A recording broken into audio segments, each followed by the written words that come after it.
inhuman, so peculiar, we're too scared to make a change. Shakara,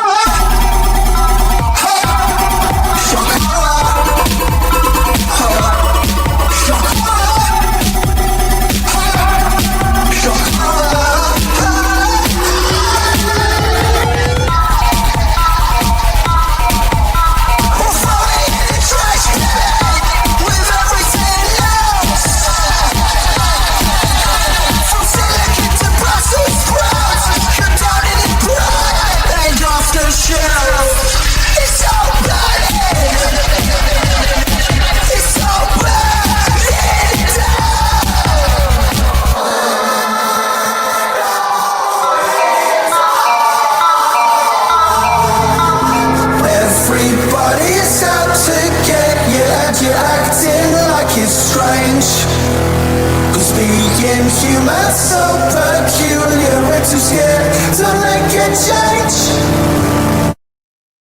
Shakara, ha, Shakara, ha, Shakara, ha, Shakara, ha, Shakara.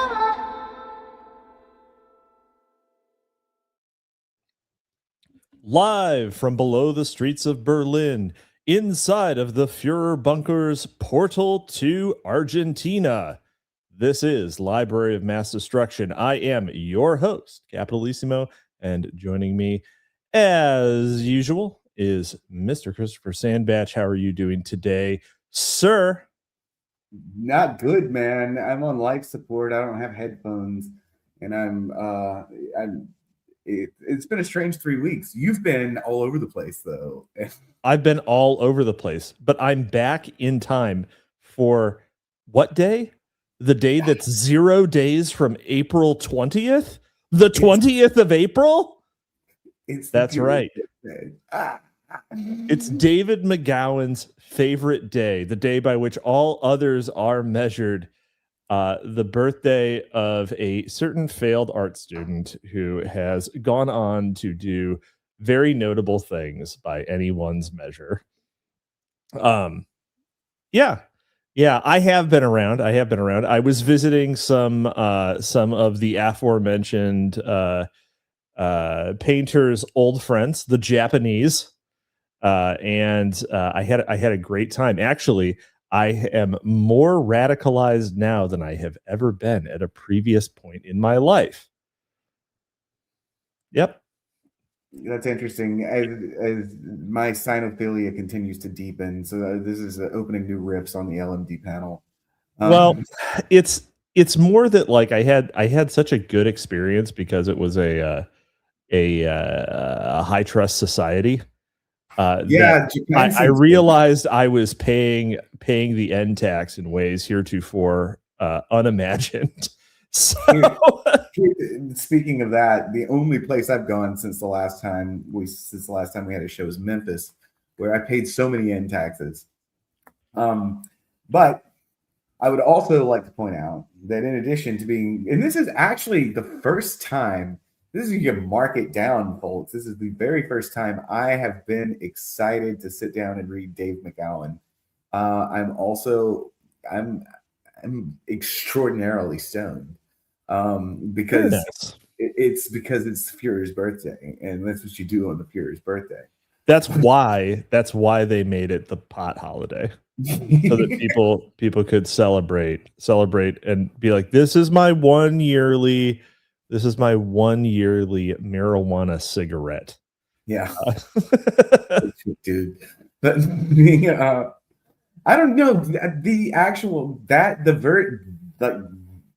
there really is no conclusive story about that one. But almost all of the stories do involve the Grateful Dead, which like many people take to believe that like the Grateful Dead are they're the fucking originals, man.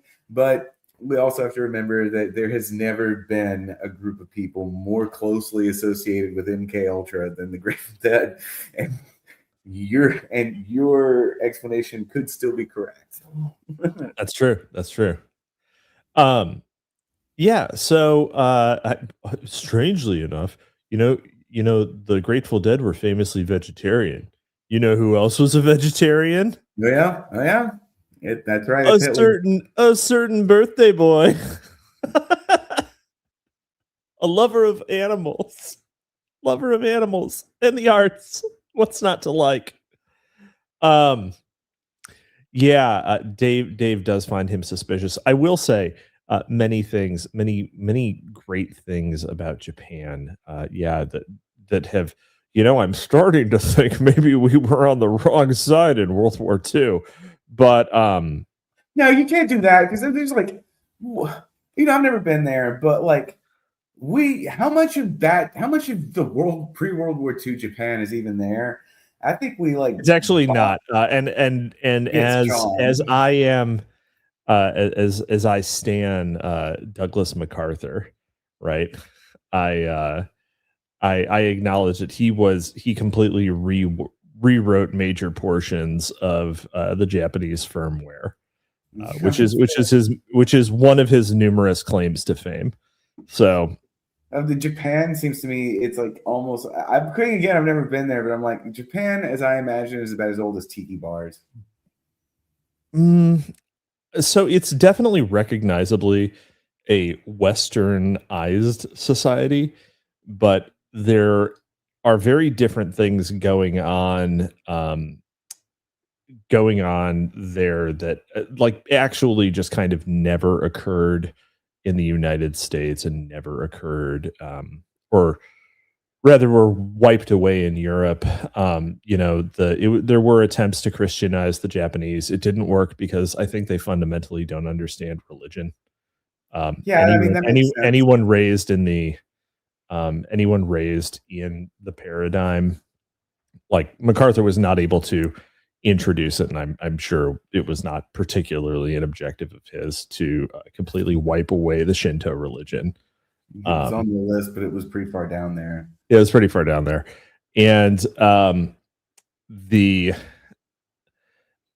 sort of a culture being allowed to naturally sublimate its natural religion into something modern is very interesting, and I can't actually think of another example anywhere. Evangelical Christian. Do you actually think that, or are you just saying it because it's outrageous? I actually think that. You think that evangelical Christians were allowed to naturally go from naturalistic animism to their present religious view? Yes. Okay, justify this in some way. Okay. I mean, what is an evangelical Christian at base? Justify this in some way. You've done it. You've turntabled me. I would say an evangelical Christian is someone who doesn't like reading but likes the authority of books.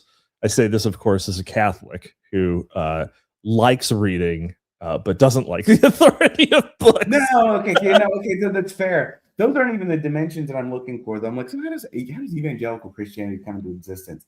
And the truth is, it doesn't until after World War II. Really, I mean, it exists, but like what I'm talking about, modern evangelical Christianity here, man, and it has really only existed since like World War II.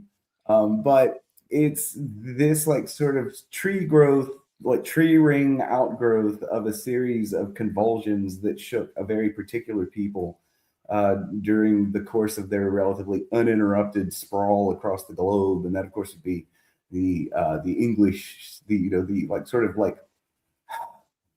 in that Albion Seed book, they're called the Borderers. I call them the Scots Irish, but there's plenty of just regular Anglos that just like go nuts in the city and move out into the middle of nowhere also.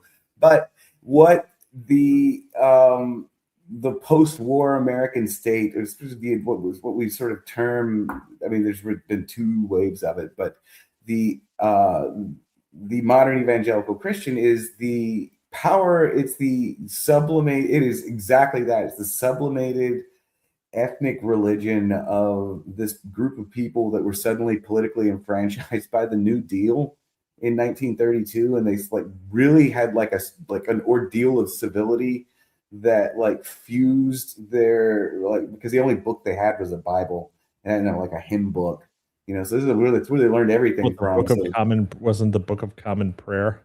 yeah, they'll have that one, and they'll have like sometimes have Fox's Book of Martyrs. But these are like not. We're talking about like into the 1930s. These people don't have a lot of books.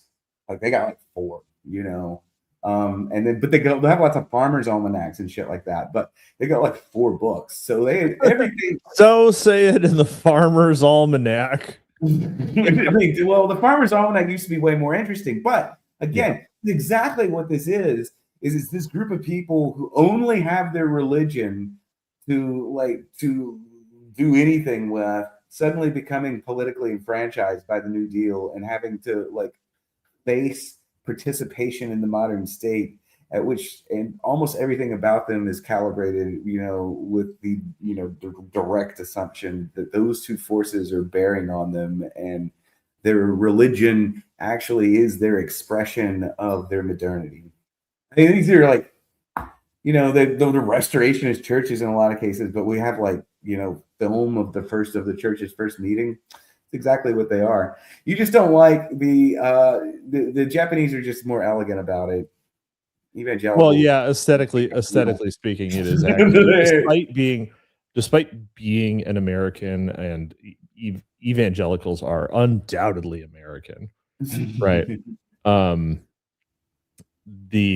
Despite being American, the aesthetics of even a you know, even Showa era Japanese stuff is more appealing to me than the aesthetics of evangelicals. But yeah, you know, I'm an Ellis Islander. This is a thing that makes me like not a heritage American in a very real sense. Totally. Yeah, in a very real sense, like the American experience kind of requires you to be an evangelical. So yeah, it's interesting. I agree with you. I don't like the aesthetics of it at all. But over the course of time, I've learned that like they're very. I don't want to be on the team that the evangelical Christians aren't on most of the time. Yeah, it's weird. I could and would never play the role, but it's pretty clear that like that's the it's pretty clear that that is the American side. So yeah. So wait, was that the first time you'd ever been to Japan? Yes. Okay, so that was I didn't know that. I was under the impression that you'd been there before. I was low key looking at how to expatriate. I'm now a going to Canada libtard. I'm just like, oh, what happens if we get I don't know, President Buttigieg and being a homosexual becomes mandatory? Like, what do we do then? Yeah, it's true, but isn't it hard to move there? Yeah, well, it's hard to move. The easiest way to move there is to start a business, and in order to start a business, you have to invest $185,000. So if you have $185,000, it's easier. It's easy to move there. No, that's not even actually not all that bad. You know, they just fucking like increased it by a factor of 10. It used to be real affordable. Oh, really? Yeah, it used to be really cheap. Yeah, I mean, that where it is now is like on par with like Uruguay, and like I think a significant like there's some South American countries. Uruguay's most prominent of them, because I'm pretty sure their actual like main national industry is selling second citizenships. You know, amazing. Like they just require you to deposit like it's like $160,000 in an Uruguayan bank, and then like they'll just give you another passport. Like you're in. Yeah, exactly. No, I mean the thing is that, you know, you use that money, you buy an apartment you buy an apartment building, you start a property management company. Hey presto. hey presto, you have a reason. And then if you do this in Uruguay, you spend $10,000 on a hotel suite for a year. And do you realize we're doing the thing? We're doing the thing where it's like a bunch of Arabs sit around and talk about how to like game the refugee system in France. Yeah. Like we're doing it. There's some Japanese guys who are like, and this is how we can get into Iceland.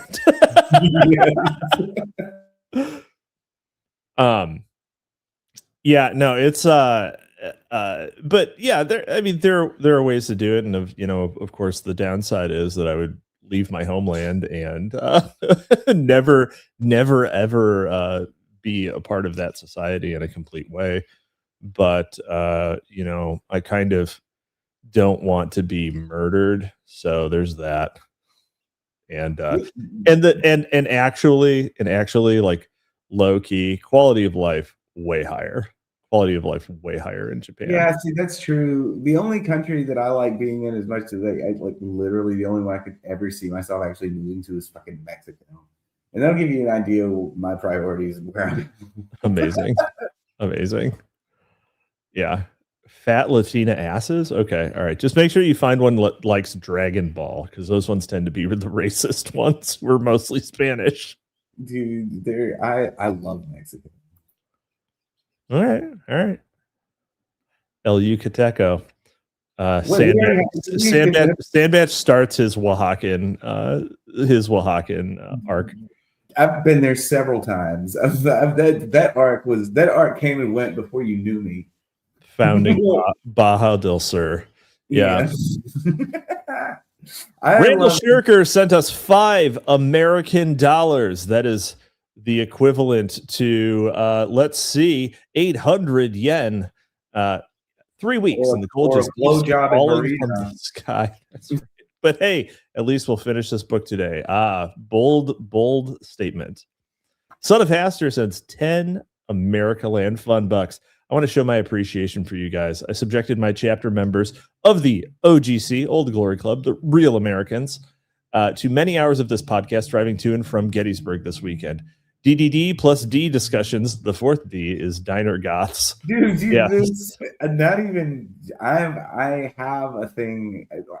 I got asked by it's a magazine that's starting to write something, and because I can't do just like normal regular right wing writing. I have to actually if I'm going to write about something for a magazine, I have to make it interesting. And I think this is going to be the moment. I think I'm actually going to talk about diner goths, which is it's weird to me that people ask me for this, because it was like a toy that I played with for one show. You should you and all of our listeners should listen to the episode on diner goths that my prodigal co-hosts David and Gabe did with Gio. Gabe's Gio is Gabe's mom's husband. Yeah, Gio is the person that I would do that show with, but I'm like, people want me they want me to talk about this, and I'm like, that's interesting, because when I was in Memphis, I realized I was surrounded by them all over the place. I was sitting there thinking that I was looking where does it? I walked into people don't want to acknowledge this, but goths are a kind of wigger. So true, but there's there are shitloads of them now. But diner goth is a vibe, man. It's this middle American stew of vaguely Discord tier counterculture.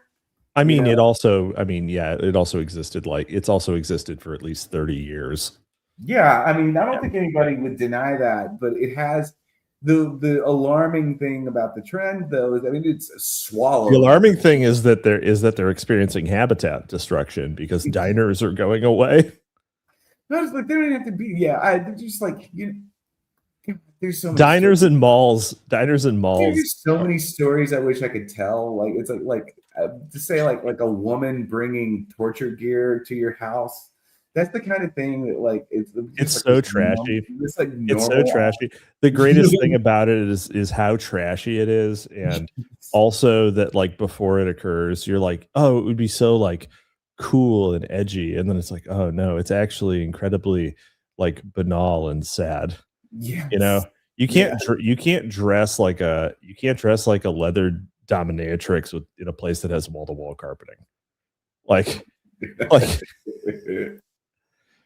sorry, bud, this doesn't work. Oh yeah. Oh, you got like combat boots and studs in your lower lip, but like you have a hollow core door on your Yeah, on your bedroom. if you're gonna pull that off, sleep in a you gotta live somewhere like where I do, where it's like just like broken down, disgusting in 19th century, and you look like you're like stumbling through rubble. You know, like you literally like you gotta be somewhere that it seems like you literally crawled out of like Nick Land's 1992 fiction instead of like his like 2026 Twitter. You know. He's never gonna do Drive Time. Sad. Yeah, he's never gonna do it. We're never getting him on. We're never getting him on Drive Time. That's right. Anyways, yeah. So that's that. I guess we should probably read this book at some point. Yeah, David McGowan. Do you remember what was going on? No clue. Do you have any clue? Yeah. No, I smoked a giant cookies and milk flavored blunt and drank a ghost in. That sounds disgusting. It sounds so absolutely bad. vile. It's so bad. There's a Japanese energy drink called Nope, which is like the Jolt Cola version of Dr. Pepper. That sounds pretty fucking good. I just drank an orange creamsicle ghost. Gross. You drink a cookies and cream. The blunt wrap was labeled cookies and milk, and it's a local 504 blunt wrap company. So homie's smoking. You can only get that garbage here. This guy is so white. He's smoking milk. You know, I don't. Who even knows what they're? But like, I'm the only white person that goes into that store ever, and they don't even like it when I do. They keep a record just to scratch when you walk in. All right. Okay. McGowan was wrapping up part 2, and he's basically he has argued that essentially serial killers ain't even real, and most of them are just patsies. And this is where he's establishing the diabolical thesis, like the lead buried for 300 pages. Yeah, and profiling, the supposed profiling of serial killers is a post hoc justification to pin it on the correct patsy. So the profile in scare quotes of serial killers in scare quotes that has been presented in this book is obviously one that is quite different from the one that has become a part of our collective conscience. Conscious. It should be conscious. Yeah. Rather than the profile of a lone predator driven by his own internal demons, we find instead a profile of controlled assassins and controlled patsies, conditioned and programmed by a variety of intelligence fronts, including military entities, psychiatric institutions, and satanic cults. Actually, other than the misused word, that paragraph is very Wendy painting-esque. There is a very real possibility that an underground network of satanic cults has largely replaced the mafia's Murder Incorporated, in scare quotes as well, as America's premier murder-for-hire organization. Researcher and author Michael Newton has drawn that conclusion. In Raising Hell, he charges that the Black Cross, a faction of the process-spawned 4P cult, functions specifically as a satanic murder inc. in scare quotes. Consider the case of Thomas Creech. With a name like Creech, who wouldn't trust him? A member of a nationwide biker gang that was heavily involved in drug trafficking and cult rituals. In 1975, Creech admitted to 42 contract killings committed on behalf of the gang. Many of the murders had been performed, he said, as ritual human sacrifices. According to Creech's account, his 42 hits only qualified him for 8th place among the gang's contract killers. It's a lot of They contract had a killings. fucking leaderboard. Sick. Dude, it's always wild. That's how you know. That's how. By the way, that's how you know he's not a psychopath, because he had like metrics. He had. This is literally what I did. He had key performance indicators. Like whoa! You mean this is a business? All right, Yeah. You know what? The business model for the satanic cults is it really makes it make sense. They're thinking of putting out. They're thinking of doing a token launch. They're doing a token launch. Fucking. I mean, wouldn't that would just be what? They're worshiping Baphomet, but they go for Moloch coin. My book, and Mammon. It would be Mammon. Moloch wants kids. Mammon. I read Earth and Dark, by the way. Okay, it's great. It's incredible, but it is not so close to my idea for the womb chthonic as you insinuated it might be. There is enough difference, and there was not. Again, the womb chthonic has a token launch. Oh, great! That one did not. You should release the book only as an NFT. That's literally that is an idea that I've already not fucking do that. Do not fucking do that. Do not fucking do that. Oh my god, 6 years too late. Yes. Hey, let's check on that NFT that Beeple launched that he sold for $62 million. Let's check on that. Let's see how that's doing. Anyone want to get a Bored Ape Yacht Club ape? Some Sandbatch NFTs. $10. Does that sound like the worst deal ever? The worst deal. The worst. They're calling it the worst deal in the history of deals. We're just like, he's trying to rip us off on trade. Let's see.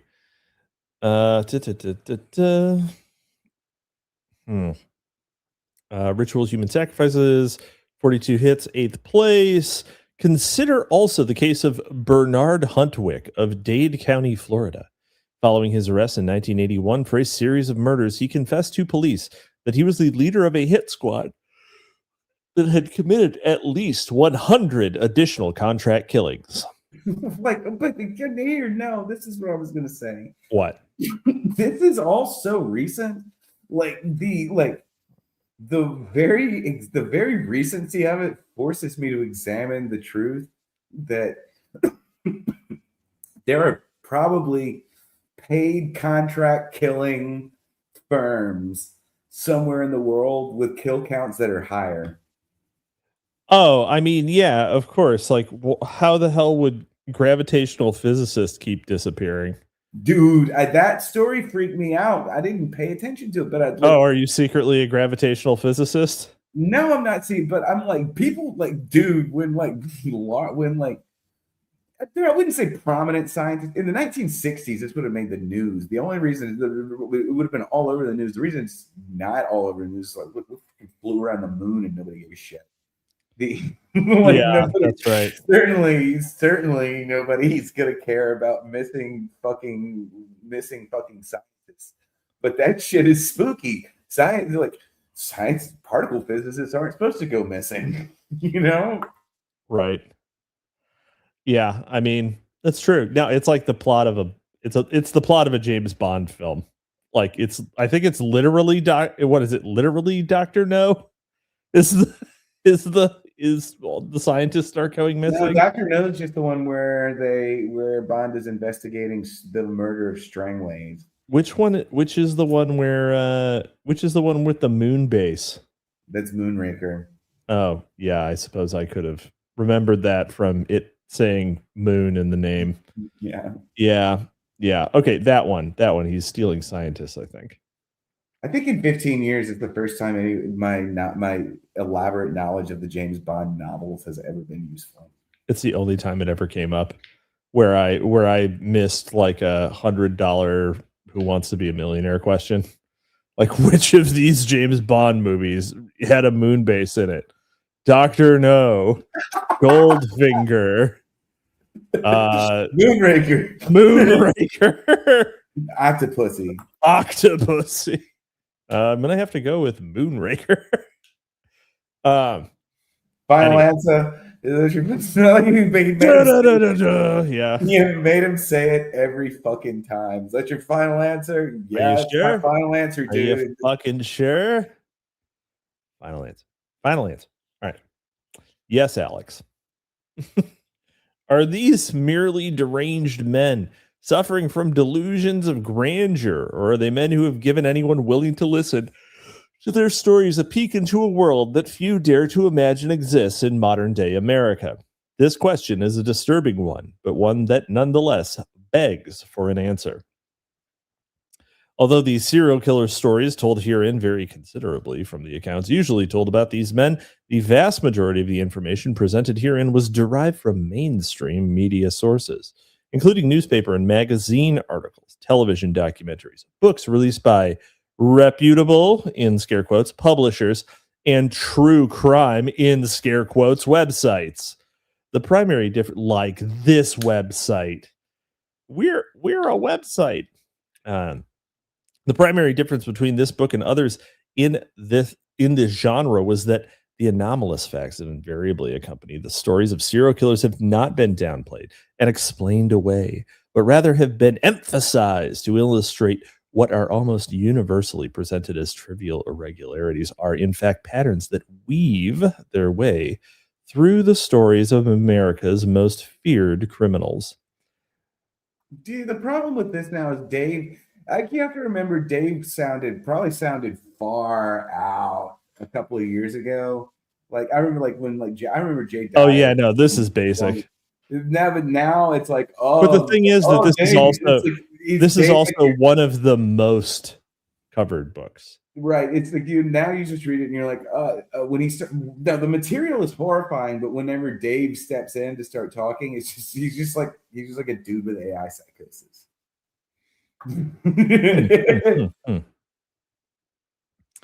While it is relatively easy to ignore or dismiss such oddities in the cases of individual serial killers, it is much more difficult to do so when those oddities form connecting threads. The vast majority of serial killer chroniclers are at best misguided. Not like me, not like you, Sandbatch, and not like Dave. Maybe like Dave. Some are undoubtedly peddling deliberate disinformation. That sounds like a great job. Some writers, like some law enforcement officials, seem to have devoted their entire careers to misrepresenting the true nature of serial murder, mass murder, assassination, and other high-profile crimes.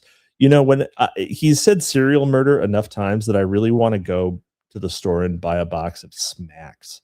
Have you ever had Smacks? He's gone. He left. He's never had Smacks. Have I ever had a snack? Smacks. MSMACH. Yeah, the cereal brand. Yeah. It has a frog mascot. It's puffed barley. Yeah. I was never a fan. It always takes. I'm always a Frosted Flakes, Captain Crunch kind of guy. You know? Oh, so basic. I expected more from you. My favorite ice cream in the world is vanilla. Dude, that's unusual. I guess your freak is mostly internal. I like Coca-Cola. I like I don't even drink. Like people meet me. That is a fucking lie. I do drink. I don't drink much though. People are frequently like surprised at how lame I am. Well, some of us aren't. The right night. Some of us are still Marxists. Literally. It's like Nick Land just talking about Mark Fisher. I'm like, yeah, Mark Fisher did a lot of drugs and blew his brains out. You should get into religion, bro. I'm pretty sure he did hang himself. I'm pretty sure. Mark Fisher would not have shot himself. It was too right wing.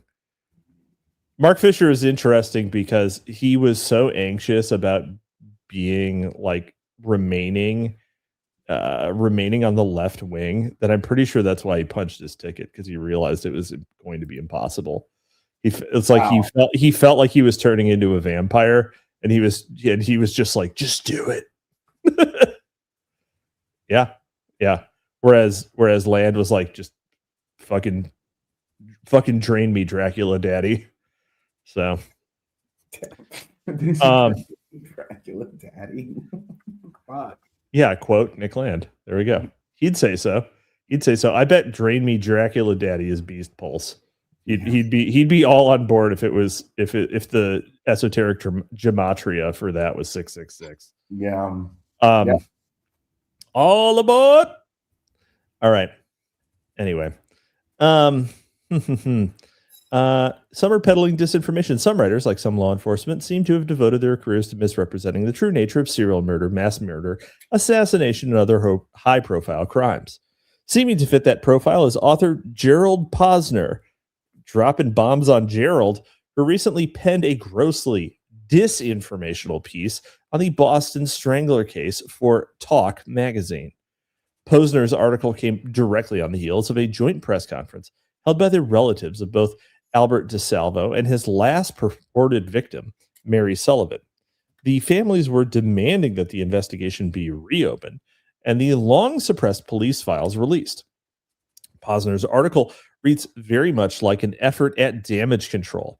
His quick entry into the fray signals that the true nature of the Strangler case will continue to be covered up. Posner's past accomplishments include writing exposés of the JFK assassination, Oswald did it, and the Martin Luther King assassination, James Earl Ray did it, and Nazi doctor and Project Paperclip recruit Joseph Mengele, innocent. The most prolific of serial killer chroniclers is undoubtedly Anne Rule, the former employee of the Seattle Police Department. Rule is best known for her first book, an account of the alleged crimes of Ted Bundy, entitled The Stranger Beside Me. The veteran crime writer had a unique perspective on the Bundy case, given that she was not writing about some enigmatic figure, but rather someone whom she had cared for 10 years, someone she referred to as my friend Ted Bundy, someone who had been physically inside her with his penis. Damn. She probably put an index finger in Ted Bundy during oral sex. No. The manipulation of the glands with her tongue. You want me to keep going? Ted Bundy might have been a foot guy. He could have sucked on Anne Rule's toes. We can't Anne Rule it out. Anyway, all on Hitler's birthday. You would do this on Hitler's birthday? You would say all of these things on Hitler's birthday? The day of Hitler's birth?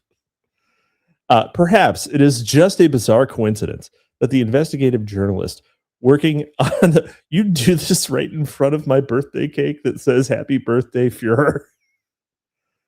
No one's here to blow out the candles. Rest in peace. Dial 988 if you're considering suicide. There is help. There is hope. Perhaps it is just a bizarre coincidence that the investigative journalist working on the biggest story of her career happened to be a friend and sometimes co-worker of the man who would ultimately be held responsible for the 6-year string of killings that she was researching. Even Rule, though, has acknowledged the long shot odds of such a coincidence occurring. Logically, statistically, demographically, a little bit based to mention this, the chance that Ted Bundy and I should meet and become fast friends is almost too obscure to contemplate. Anne, are you a honeypot? Equally bizarre is that the two lived strangely parallel lives. Rule acknowledges that even before the time that she claims they first met, she and Ted had lived in the same states at the same time, not once, but many times. When they did allegedly meet in 1971, a few years before the killings began, it was while both were working as counselors at the Seattle Crisis Clinic. Interestingly, a number of cult defectors and survivors have claimed that such services are frequently infiltrated by cult members so that they may be used as cult recruitment tools. Fucking awesome. This is what I miss out on by never participating in charity. Yeah. God, just Wow. making it sound cool. Making it sound real cool. I wonder what you do at the crisis clinic. But like, I'm snapped back into the reality that he's doing Ted Bundy revisionism. I do like the Ted Bundy revisionism. You know what? I think that handsome people can't be wrong. Yeah, like we do Dave to drop the physiognomy pill. Let's face it. Look, and then finally just be like, come on, Ted, look at this guy. Dude. Look at this guy. Dude, you really think He's he killed all those guy. ladies? You think he killed all this? Besides, why would a guy who looks like this have to rape? It's ridiculous. Right, it's ridiculous. Yeah. He's not black. Come on. Look at this guy. Anyway. Cult recruitment tools. Not surprisingly, those contemplating suicide are particularly vulnerable to recruitment by cults, given that they have essentially given up hope on all other possible solutions to their problems. Remember, 988. Dial 988. Did I talk about the Saint Germain people? Count de Saint Germain? No, the Saint Germain people. You know who I'm talking about, right? Well, I know who the Count de Saint Germain is. The mythical immortal.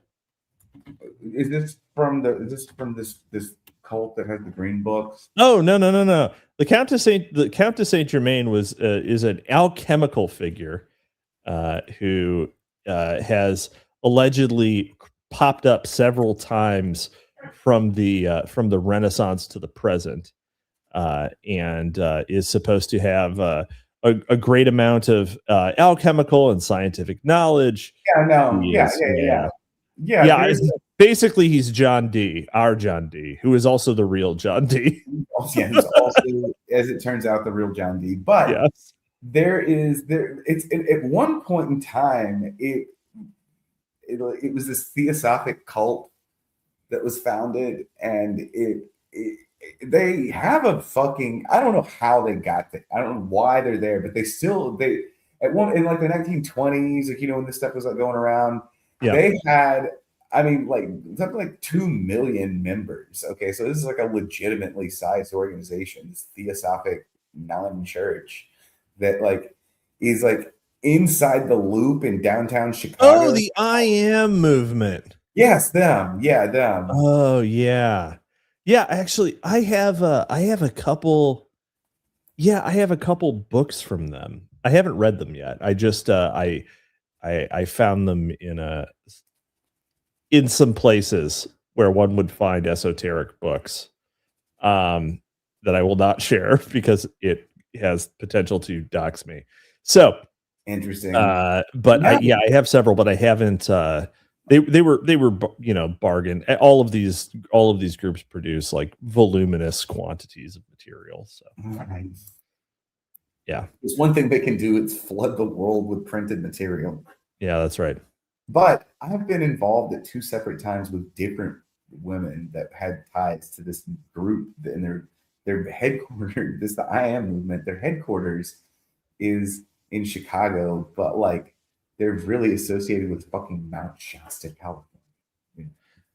Low key, Chicago is like one of the most esoteric cities in. Yeah, not bad. Because it's like right there on the frontier. All the I was talking this with Cal Crucis last night. Well, it's also because like the University of Chicago is the place. So the discipline of Glow Spook University, the discipline of religious studies is kind of a whitewashing of Western esotericism and theosophy more broadly by Mircea Eliade at the University of Chicago. That's where he founded the discipline. And so it's sort of filing the serial numbers off. Yeah, it's where fucking AJ Olmsted was to like all kinds of people. Yeah. So yeah. So Penultimo says Sandbatch continues to remind us of his questionable taste in women Randall Shirker says you don't want to share the bookshop because you know it exposes your diner goth, and crystal woman pursuits of your youth. Just bring a new load of them in. I love 100% did pursue and conquer many a diner goth in my well spent youth. So yes, that was the type. Growing up in the American Midwest and being a bit of a reader, that's exactly the type of girl that you would have access to. So did you just pull the cork off something? He was like, I'm drinking now. Actually, no, I'm fucking with this thing. I'm fucking with this little like suction device that like is supposed to remove ticks from you that is sitting on my desk. So Sex Frequent says Mircea Eliade, sometimes known as the cooler Bep. Dude, Mircea Eliade is criminally underread.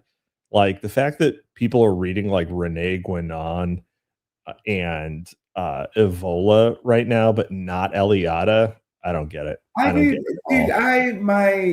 My crystal girlfriend in college was an anthropology student, and she had to read him, and I wrote her paper for her.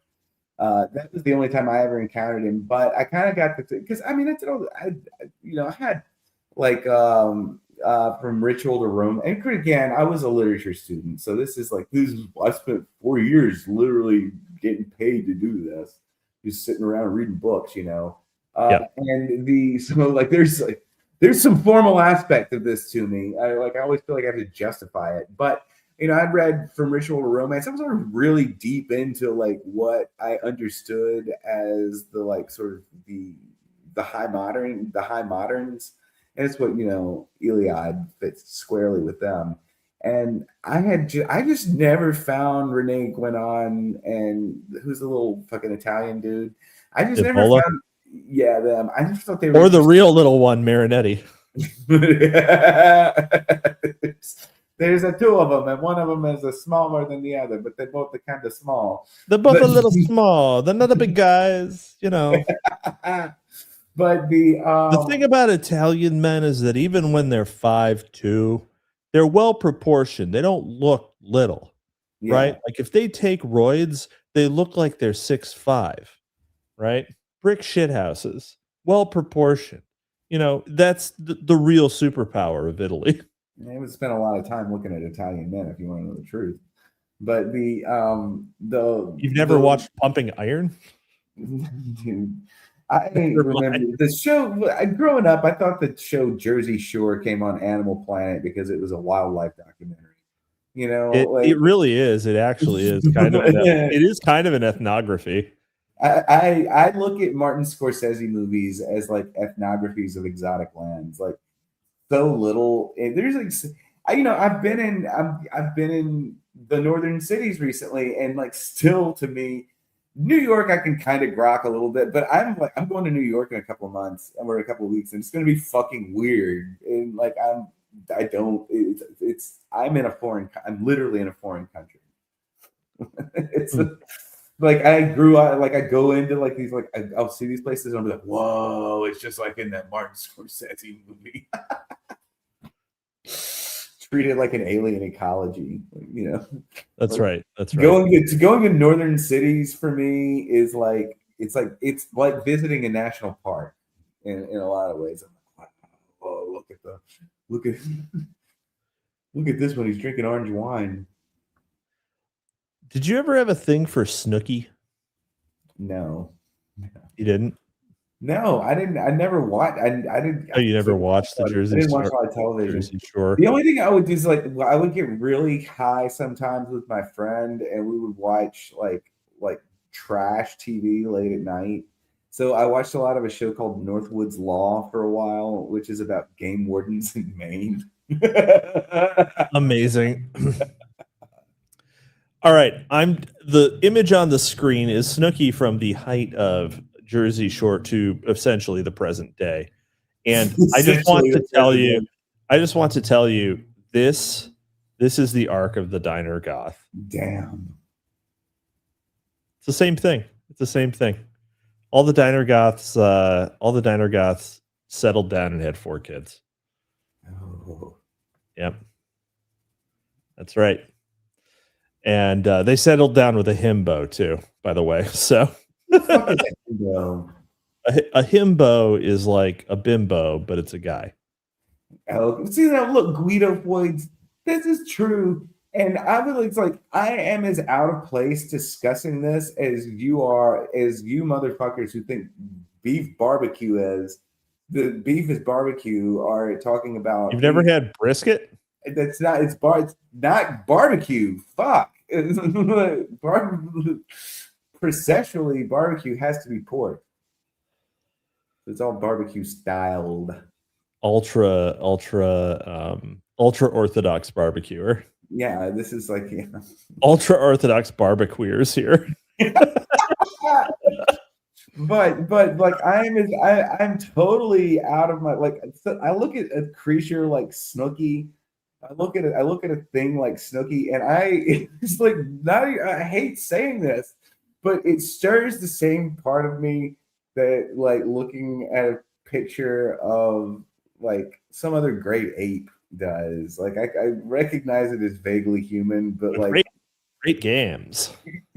But I recognize it as vaguely like adjacent, but fucking liar. There's no way. There's no way. You only like the really stretched out creeper ladies. You like that? What do you mean stretch? This may be true. Hold on. Yeah. No, go on. My preference is for women that are so small and thin they look like they could possibly have like a blood condition. Like Twiggy level? Like just like maybe like just imagine a woman that could be peeled directly out of a 19th century British novel, and that's what I'm. It's a pretty good example right there. This is Twiggy, a famously petite model. Oh, okay, then yes, just like that. Yes.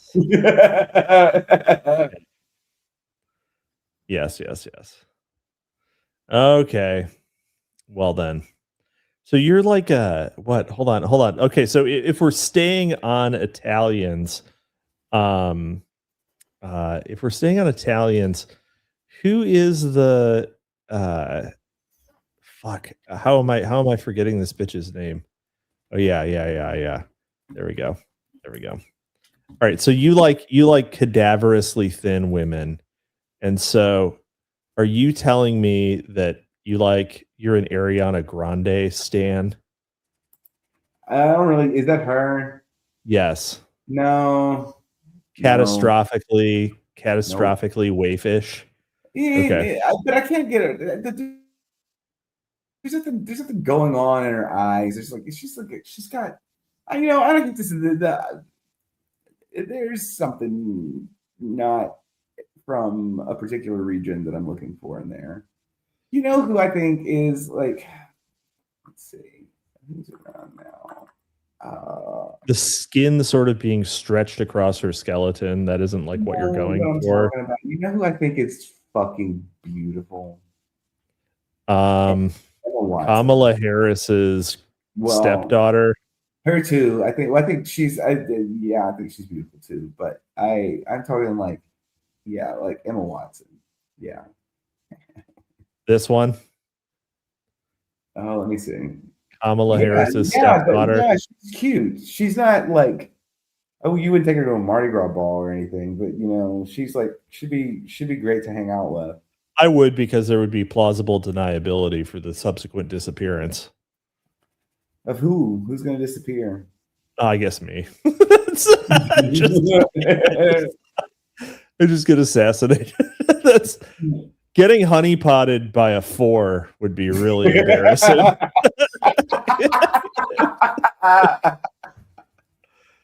Oh boy. Anyway,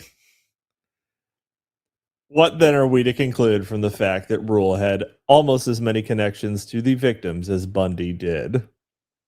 And Rule was Ted Bundy. Whatever these supernatural force guides our destinies, it has brought us together in some mind-expanding situations, like discussing Christopher Sandbatch's sexual preferences. I must believe this invisible hand will pour more chilled Chablis for us in less treacherous, more tranquil times to come. Love, Ted. Ted Bundy writing to Anne Rule. How did he know? Part 3. And in other news, if they do their job and investigate what needs to be investigated, the rest of the pieces will fall into place, and nobody is going to like what they find out. Therapist Mary Biankowski. They don't want this pedophile door opened even one crack. Well, yeah, if it's a pedophile door, leave it the fuck shut. It is better to be accused of being a murderer than to have other things come out. Author Stephen Singular. What a weird name. It's just knew when he popped out of his mom, he was going to be an only child. Chapter 20, Boulder. Evil on this scale is impossible to comprehend. To know who murdered JonBenet Ramsay is to know what world we live in. James R. Gaines, Time Magazine, January 20th, 1997. Just 3 months from Hitler's birthday. In death, she looked more like the 6-year-old child that she was than she had in many of the photos taken of her when she was alive. Her lifeless body was found lying on a cold basement floor wrapped in a blanket. A strip of duct tape purportedly covered her mouth. Her right wrist, raised above her head, was loosely bound with a length of cord. The same type cord was wrapped around her neck, with a broken paintbrush handle taken from her mother's art supplies fashioned into a makeshift garrote. To some investigators, her bindings looked staged. She was dressed in a sweatshirt that you probably don't need a garrote for a 6-year-old.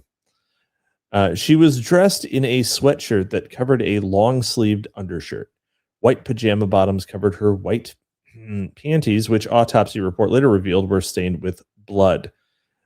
Inspection with a blacklight indicated that there was semen on both of her thighs, but the medical examiner would make no mention of that in his report.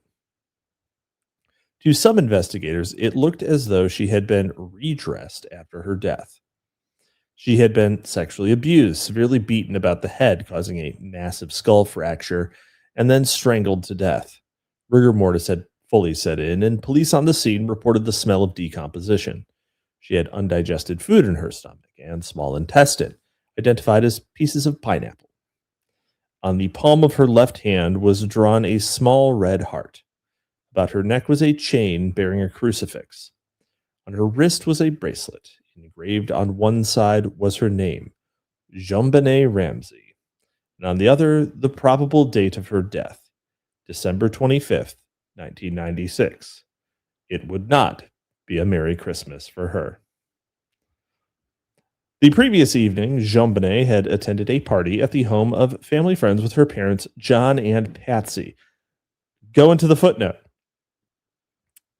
John Ramsay is the son of a World War II pilot who later served as the director of the Michigan Aeronautics Commission, where he was known, certainly not affectionately, as Czar Ramsay.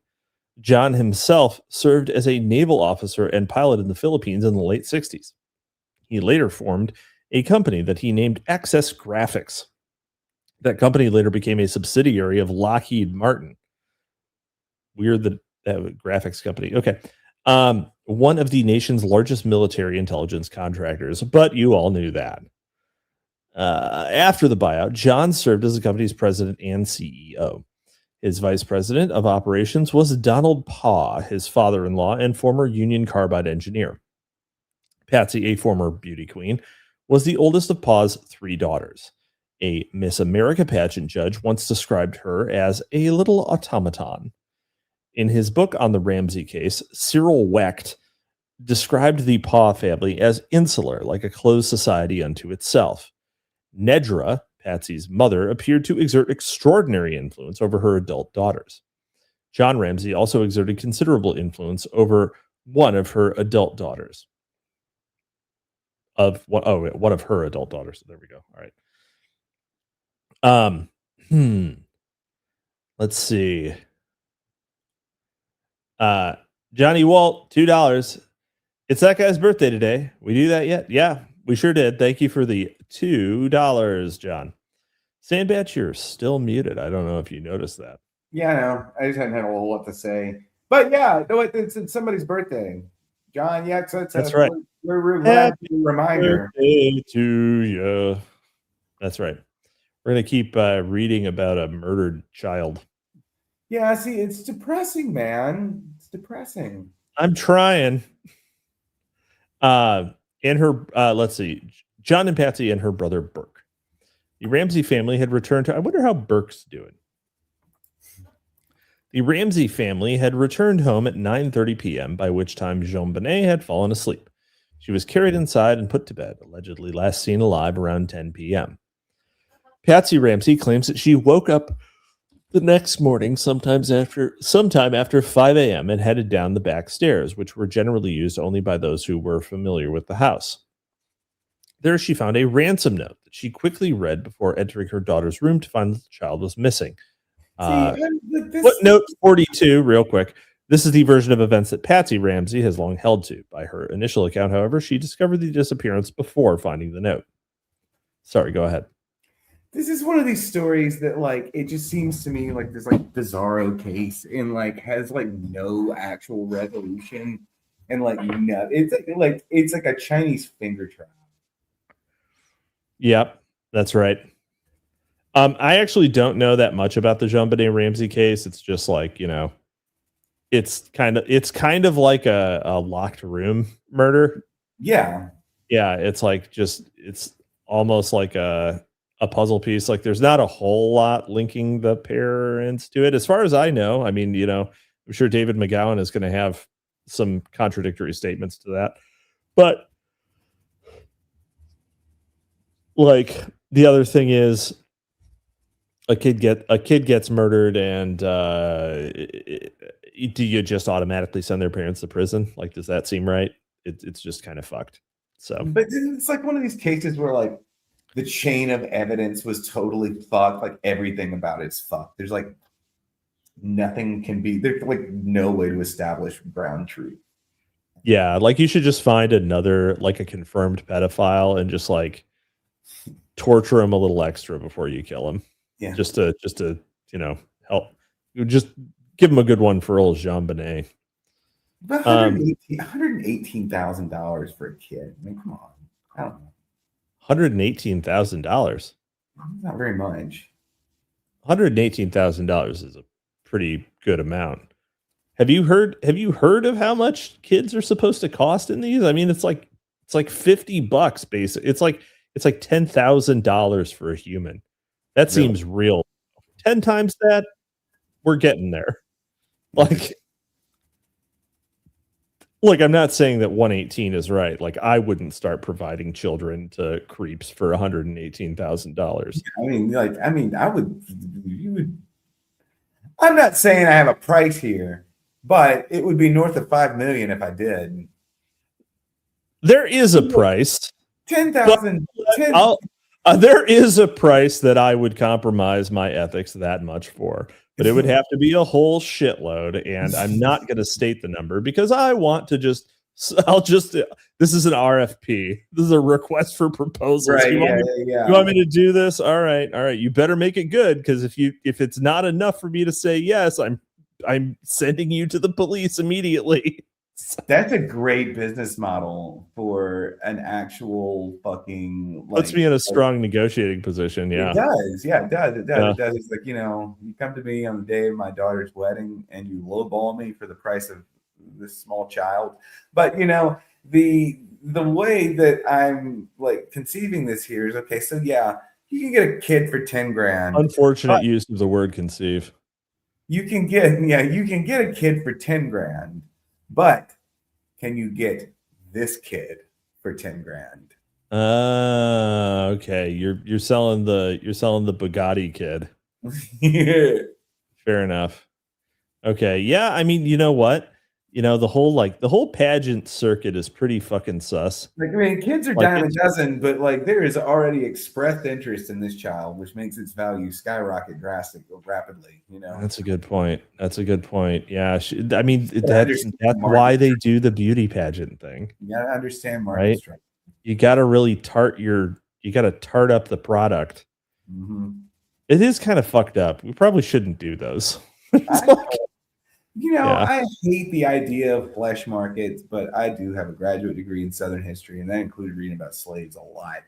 And so, like, I'm like weirdly desensitized to certain aspects of it. I'm like, yeah, the average.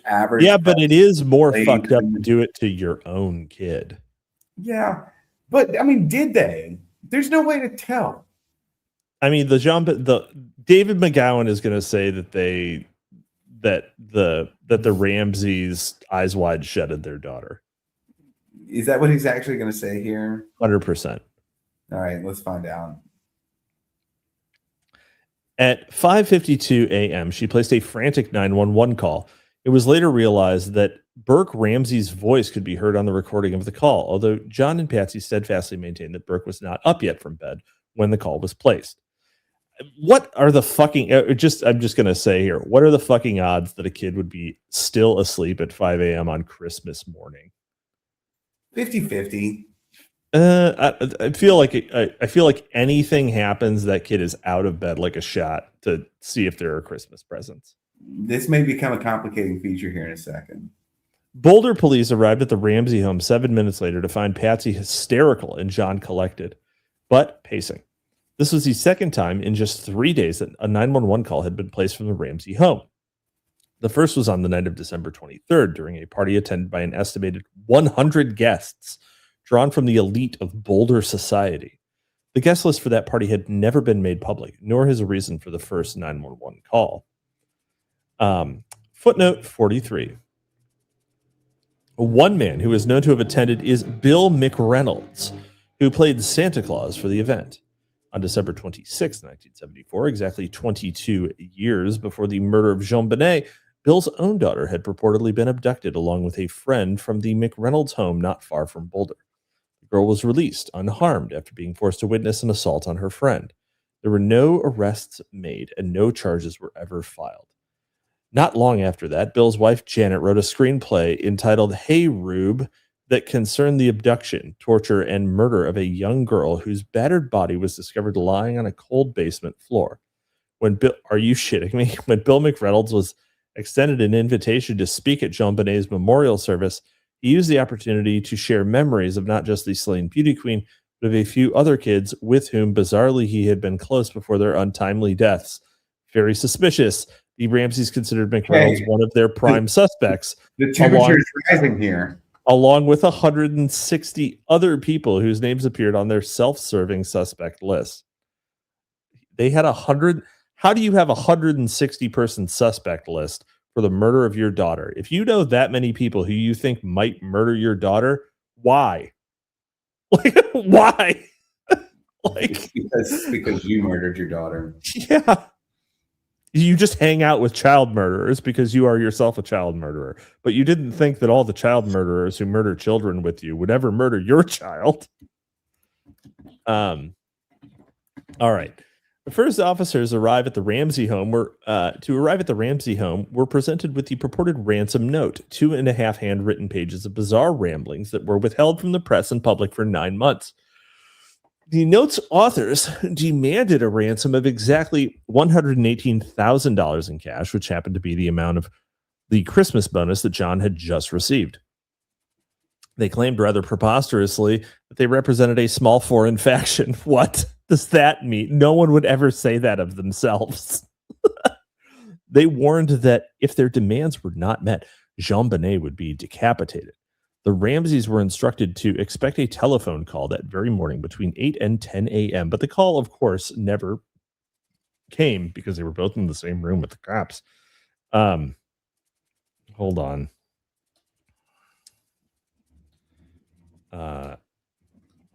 JonBenet Ramsay ransom note. Let's see. Where is the full text of the ransom note? Dude, it's probably on the wiki. I'm Not very long. Yeah, it's right here. Yeah, I got it. Hold on. No, it's like Mr. Ramsay, listen carefully. We are a group of individuals that represent a small foreign faction. Come the fuck on. Okay. No, but I've gotten emails like this and they turn out to be real. So This is just like it hasn't lost me yet. Okay, got it. We respect your business, but not the country that it serves. At this time, we have your daughter in our possession. She is safe and unharmed. And if you want her to see 1997, you must follow our instructions to the letter. You will withdraw $118,000 from your account. $100,000 will be in $100 bills, and the remaining $18,000 in $20 bills. Make sure that you bring an adequate. See, nobody wants 50s. Yeah, nobody ever wants 50s. Yeah, fuck 50s. It's just an uncharismatic fucking number. Make sure that you bring an adequate size attaché to the bank. When you get home, you will put the money in a brown paper bag, not in an attaché. Right. I will call you between 8 and 10 a.m. tomorrow to instruct you on delivery. The delivery will be exhausting, so I advise you to be rested. If we monitor you getting the money early, we might call you early to arrange an earlier delivery. Hold on. Oops. And hence a sick earlier of the money, and hence an earlier pickup of your daughter. What's interesting is that delivery is crossed out. It has delivery crossed out and then pickup of you. Yeah. That's funny. It's like we're not gonna deliver. You're gonna have to come get her. Yeah. Any deviation of my instructions will result in the immediate execution of your daughter. You will also be. Wait. What? Why would there be anyway? You will also be denied her remains for proper burial. Ha, sucker. You left them.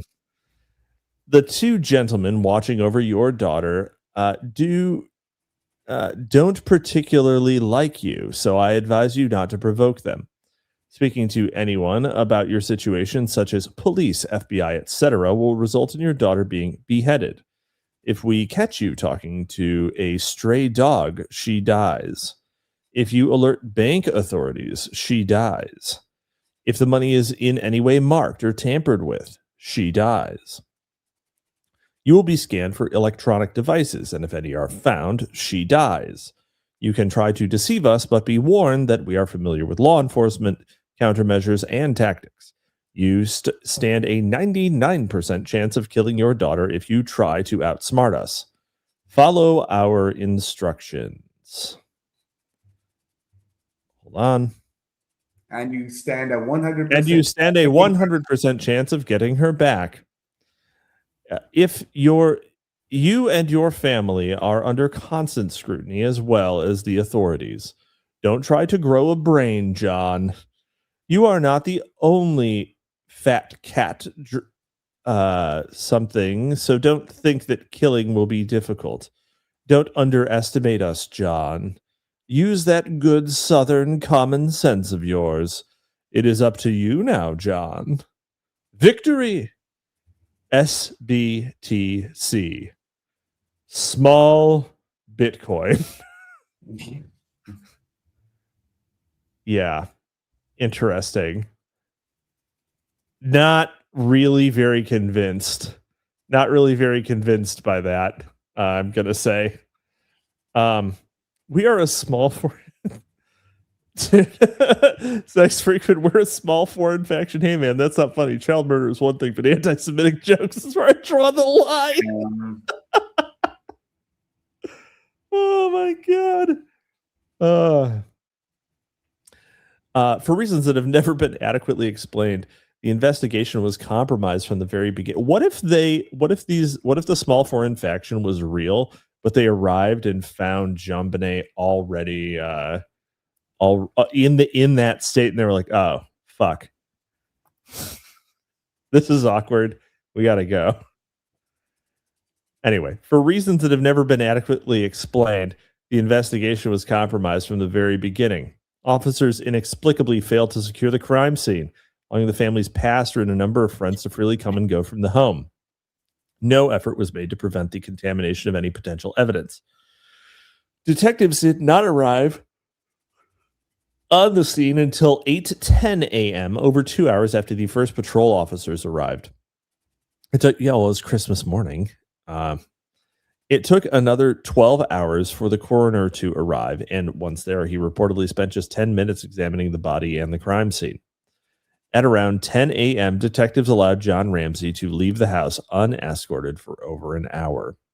He was reportedly on a mission to pick up the mail, although it is unclear why such a trivial errand had such a sense of urgency at a time of family crisis. It is also unclear why it took John so long to complete the errand and why he chose to go alone when several family friends were available to accompany him. One of the most grievous and baffling errors committed by the detectives was their failure to separate the Ramsays for questioning. Even though detectives had Patsy alone for over an hour, while John was running his errand, no one purportedly thought to question her. Just as baffling is the fact that there was no initial search of the house by either the family or police. When a detective on the scene finally suggested at 1 p.m. that it might be a good idea to conduct a search, it had been nearly 8 hours since the family had first discovered the disappearance. Carlson bit right there. So, what is that? Yeah, what's going on there? 8 hours. 7 hours since police had arrived on the scene, and 5 hours since detectives had arrived, and yet no one thought to search the home. Are we really to believe that after finding the ransom note, the family immediately accepted that their beloved daughter had been taken from the home? What parent would not first conduct a room-by-room search of the house before accepting the eventuality? Indeed, what parent would not search the house repeatedly in the desperate hope that somehow something had been overlooked during the earlier search? Who wouldn't put on their full battle rattle and clear every room methodically, just like they practice all the time? I'm not saying I do that. I might be, but anyway. Amazingly enough, when it finally occurred to police that it might be a good idea to search the crime scene, they assisted that task to the prime suspect, John Ramsay. Joining John was a good friend, Fleet White. Crazy name. That's a great name. Oh my God.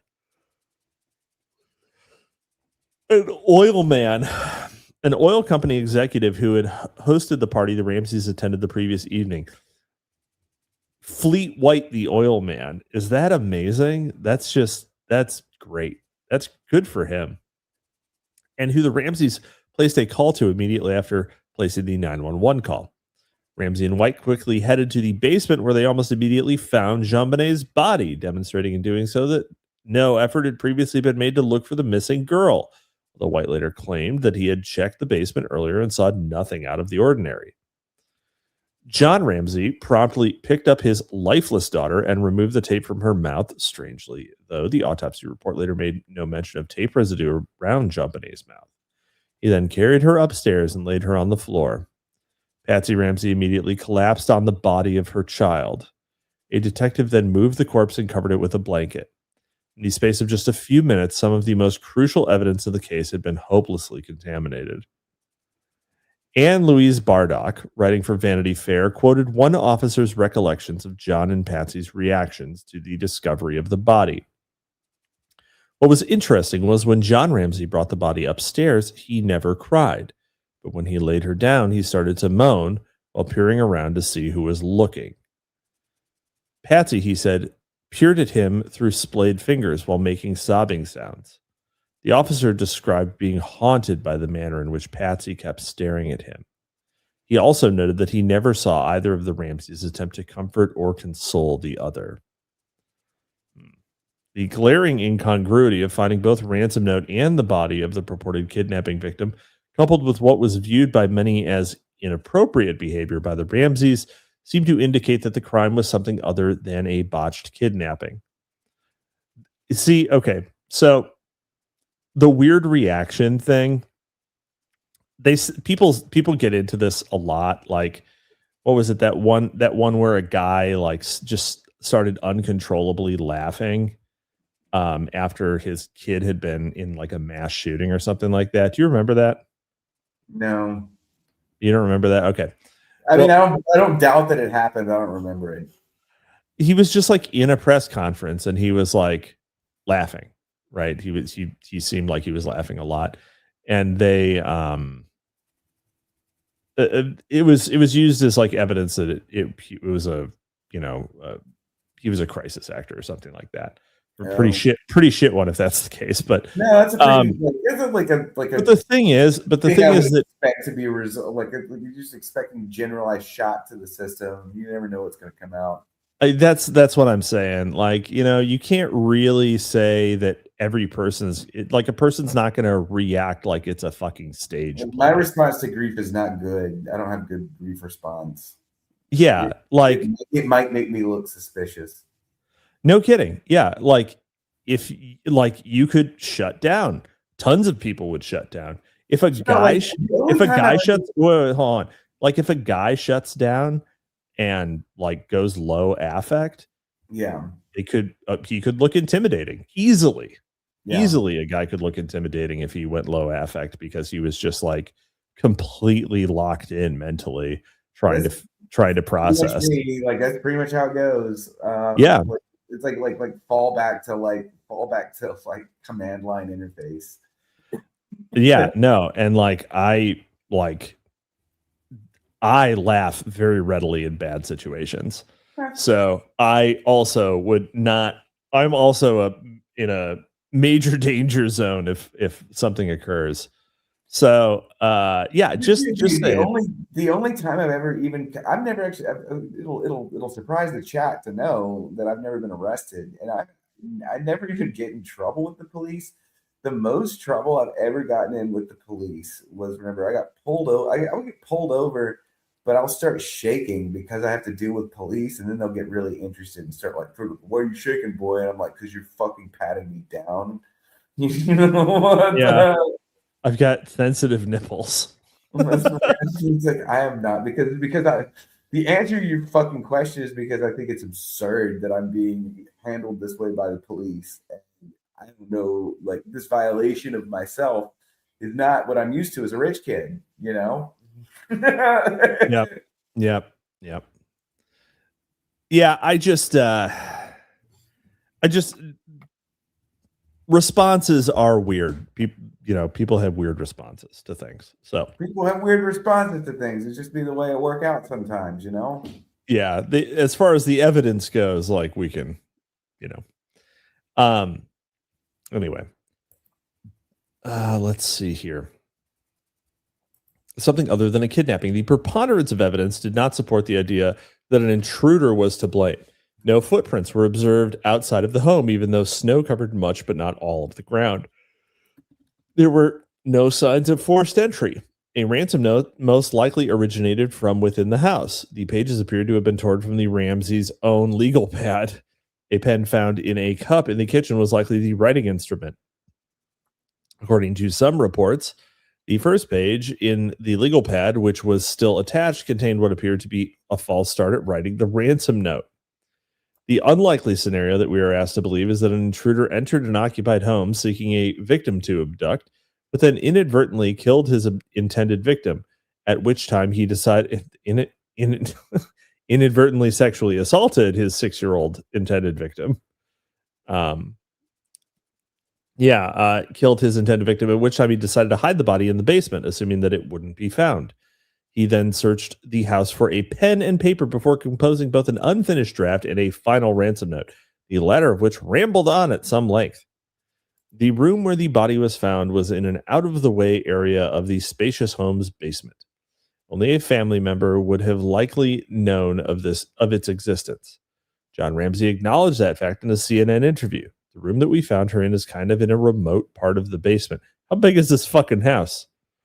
A casual guest would not know where that room is. It's kind of out of the way.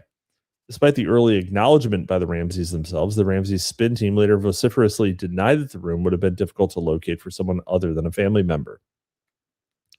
Steve Thomas, the lead detective on the case, concluded that Patsy Ramsay wrote the ransom note. He contends that of the 74 suspects whose handwriting samples were reviewed by the investigators, Patsy was the only one that could not be excluded as a suspect. He'd also accused her of deliberately changing some elements of her writing style after the murder in order to disguise her authorship of the note. Yeah.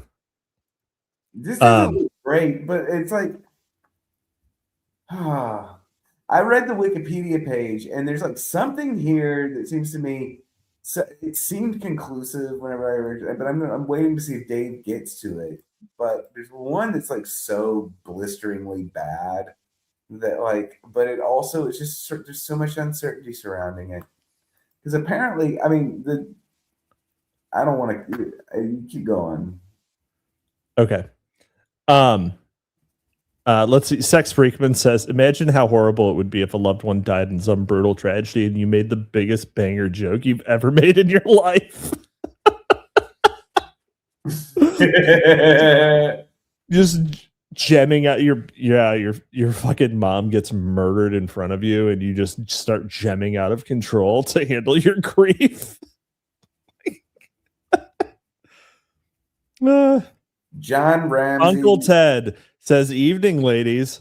John Ramsay owned the largest DACVAX promise machine sales company in America. You need to know about the neighbor who was hiding a guy whose kid was also killed.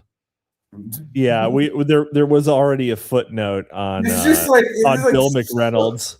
There's so much shit going on here. It's like a fucking Hitchcock movie. Well, I mean, Uncle Ted's chat annotations for this entire book has been that it's all related to promise and surveillance software. So interesting. Are they still around? What are they doing these days? Yes. It says here they're called Palantir now. Shit. Yep. No joke. I don't know who they are, and how do I not? Promise Machine Sales Company. Oh, General Electric. So anyway, changing writing style. Several days after the discovery of JonBenet's body, the Ramsay family flew her remains to Atlanta, their former home, for burial.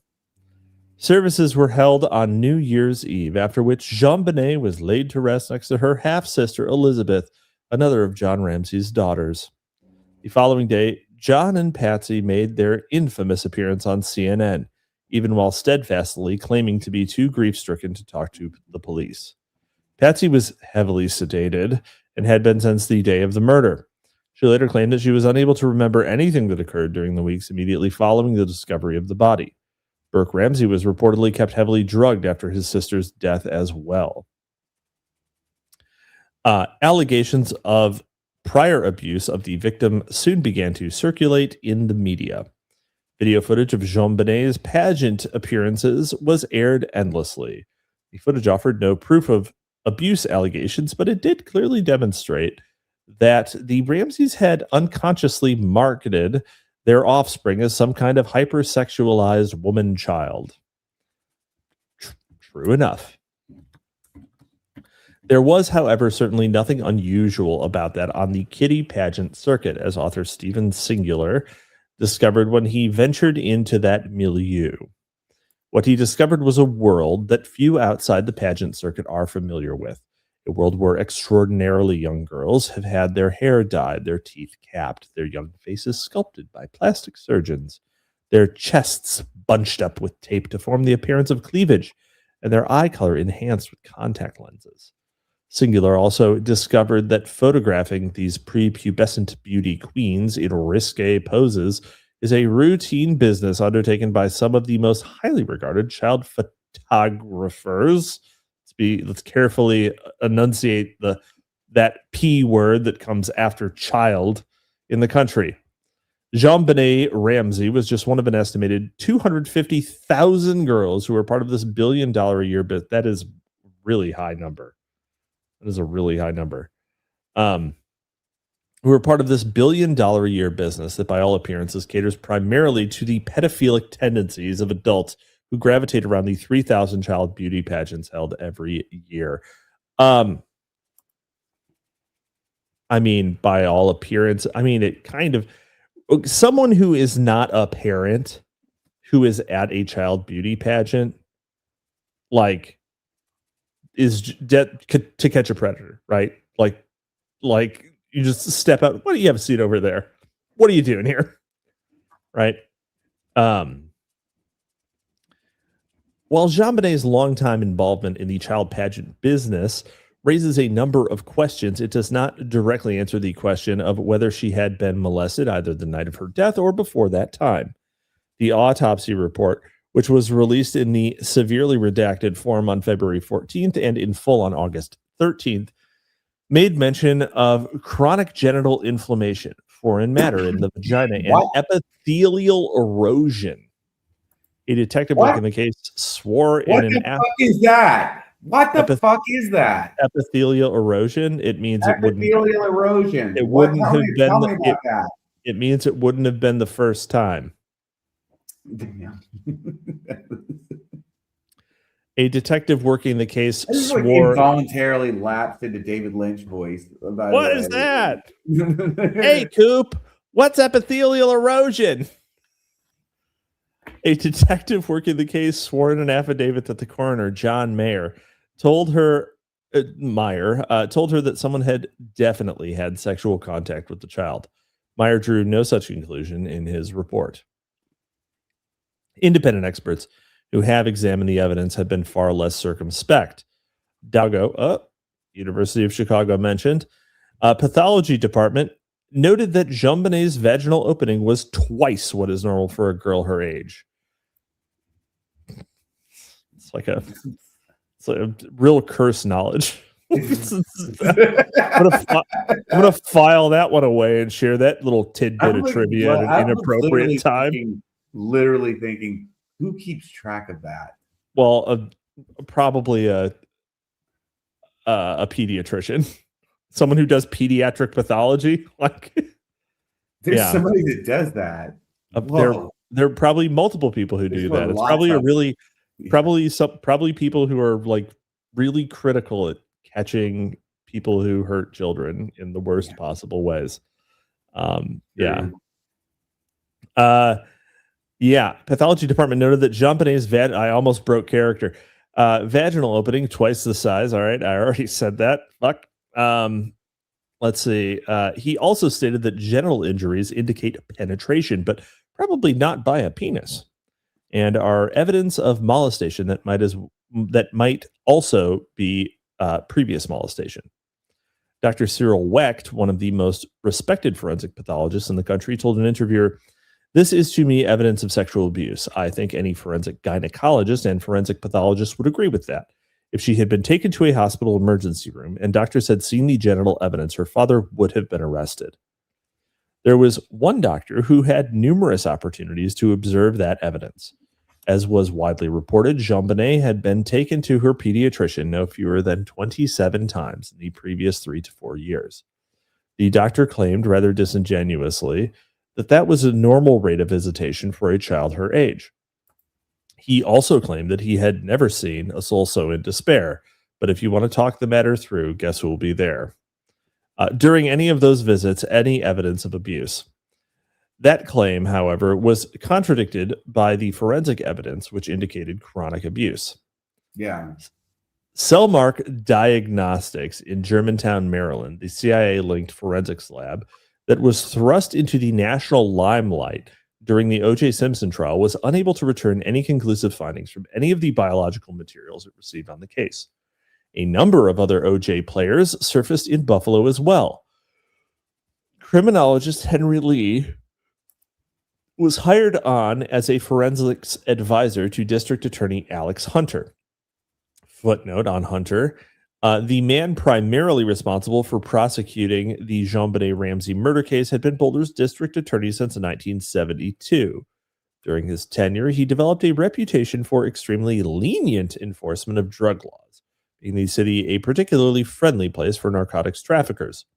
Since 1969, Hunter had been a limited partner in a business enterprise with a lawyer named William Gray, who just happened to be John Ramsay's civil attorney. DNA wonder kids Barry Scheck and Peter Neufeld joined the party as well. Oddly enough, with all the DNA all-stars on board, no DNA evidence has ever been produced in the case. From the beginning, when a gag order was placed on the officers working the case, there have been concerted efforts to control the flow of information that the public has received about the murder of JonBenet Ramsay. Largely responsible for shaping public perception of the case has been the law firm retained almost immediately by the Ramsays. Haddon, Morgan, Bueller, George, Mackey, and Foreman. Wow. Okay. The powerful firm has, as Cyril Weck noted, deep connections to the democratic power structures that control state politics in Colorado. Hal Haddon was the manager of Gary Hart's successful U.S. Senate campaign, as well as his unsuccessful presidential bid. Haddon also has close ties to District Attorney Alex Hunter and former Governor Roy Romer and Richard Lamb. A Los Angeles Times report from August 2003 describes his firm as having a long history of handling high-profile cases and getting charges either dismissed outright or dramatically reduced. In cases where clients have been found guilty, they have often been able to get sentences drastically cut. The Times cites as an example the case of Rockwell International Corporation's Rocky Flats nuclear weapons plant, which was raided by federal agents who discovered widespread and egregious environmental contamination. Radioactive waste was being illegally dumped into rivers, fields, and released into the atmosphere. Wow. Despite the fact that the evidence against the company was overwhelming, no company officials were ever charged in the case, which was settled with Rockwell paying a nominal fine. In 1990, Haddon represented gonzo journalist Hunter S. Thompson. Amazing. Facing sexual assault charges. Innocent. The charges against Thompson were dropped because, of course, they were. Curiously, Thompson has been accused by witnesses in the Franklin case of being a producer of child snuff films. Don't believe it. He now pens a column entitled Hey Rube. He's dead now, by the way. R.I.P. Let's see. Yeah. We have Geo in the chat. Geo in the chat says April 20th is the birth of Hitler. Geo said Hitler, finally. He said it. He's late. You're late Hitler. to the party. Yep. Columbine and the end of Waco. Oh, and weed. Dude, weed. That's right. Yeah. Hunter S. Thompson. That's right. Hunter S. Thompson. Hunter S. Thompson. Let's see. The tentacles of Hal Haddon's firm seem to reach into every nook and cranny of the Ramsay case. Real unfortunate phrasing given the circumstances. Patsy Ramsay was represented by Haddon partners Patrick Furman and Patrick Burke. The Pats. Burke was perhaps best known for having won acquittal for the white supremacist accused of killing Denver radio personality Alan Berg. Although the Ramsay investigation, he was frequently seen in the doorway of what was dubbed the JonBenet War Room, often chatting with Peter Hofstrom, an assistant to District Attorney Hunter, and Trip DeMuth, one of Hunter's prosecutors on the case. John Ramsay was represented by partners Brian Morgan and Lee Foreman. Morgan, who had once been nominated to serve as a justice on the Colorado Supreme Court, was regularly seen holding breakfast meetings with his old friend Peter Hofstrom. Burke Ramsay was represented by yet another member of the Haddon team. The Burke Ramsay was interesting. Okay. The brother. The Boulder Police Department, led by Chief Tom Kobe, a footnote on Kobe. Before coming to Boulder, Chief Kobe had served as a deputy chief and then assistant chief of the Houston Police Department. His chief and mentor in Houston had been Lee P. Brown, who later became chief of the NYPD and then served in Washington as the federal drug czar. Before relocating to Houston, Brown had served as police commissioner for the city of Atlanta at the very time the so-called child murders rocked that city. See the next chapter. Oh, we're looking forward to the Atlanta child murders. Aren't we? Aren't we, folks? Yep. Chief Tom Kobe took the unusual step of retaining his own representatives in the form of a trio of private practice attorneys. One of the three, Robert Miller, had recently teamed up with Haddon on a civil suit. Another of the trio, Daniel Hoffman, had previously been defended in a malpractice suit by Haddon partner Lee Foreman. Weird. In addition to the legal firepower, the Ramsays also hired a professional spokesman. Filling that post was Washington's spinmeister, Patrick Corton, who had served in the Reagan administration as the consultant for the Office of Personnel Management at the time that striking air traffic controllers were fired, and the chief spokesman for the outrageously corrupt Ed Meese-run Justice Department. Also on Corton's resume were stints serving as mouthpieces for Iran-Contra conspirator Ollie North and for the Pharmaceutical Research Manufacturers of America. Undoubtedly the nicest group of guys you could ever want to meet. Sex Freakman says we still have no proof that Gio knows Hitler and the Austrian painter are the same person.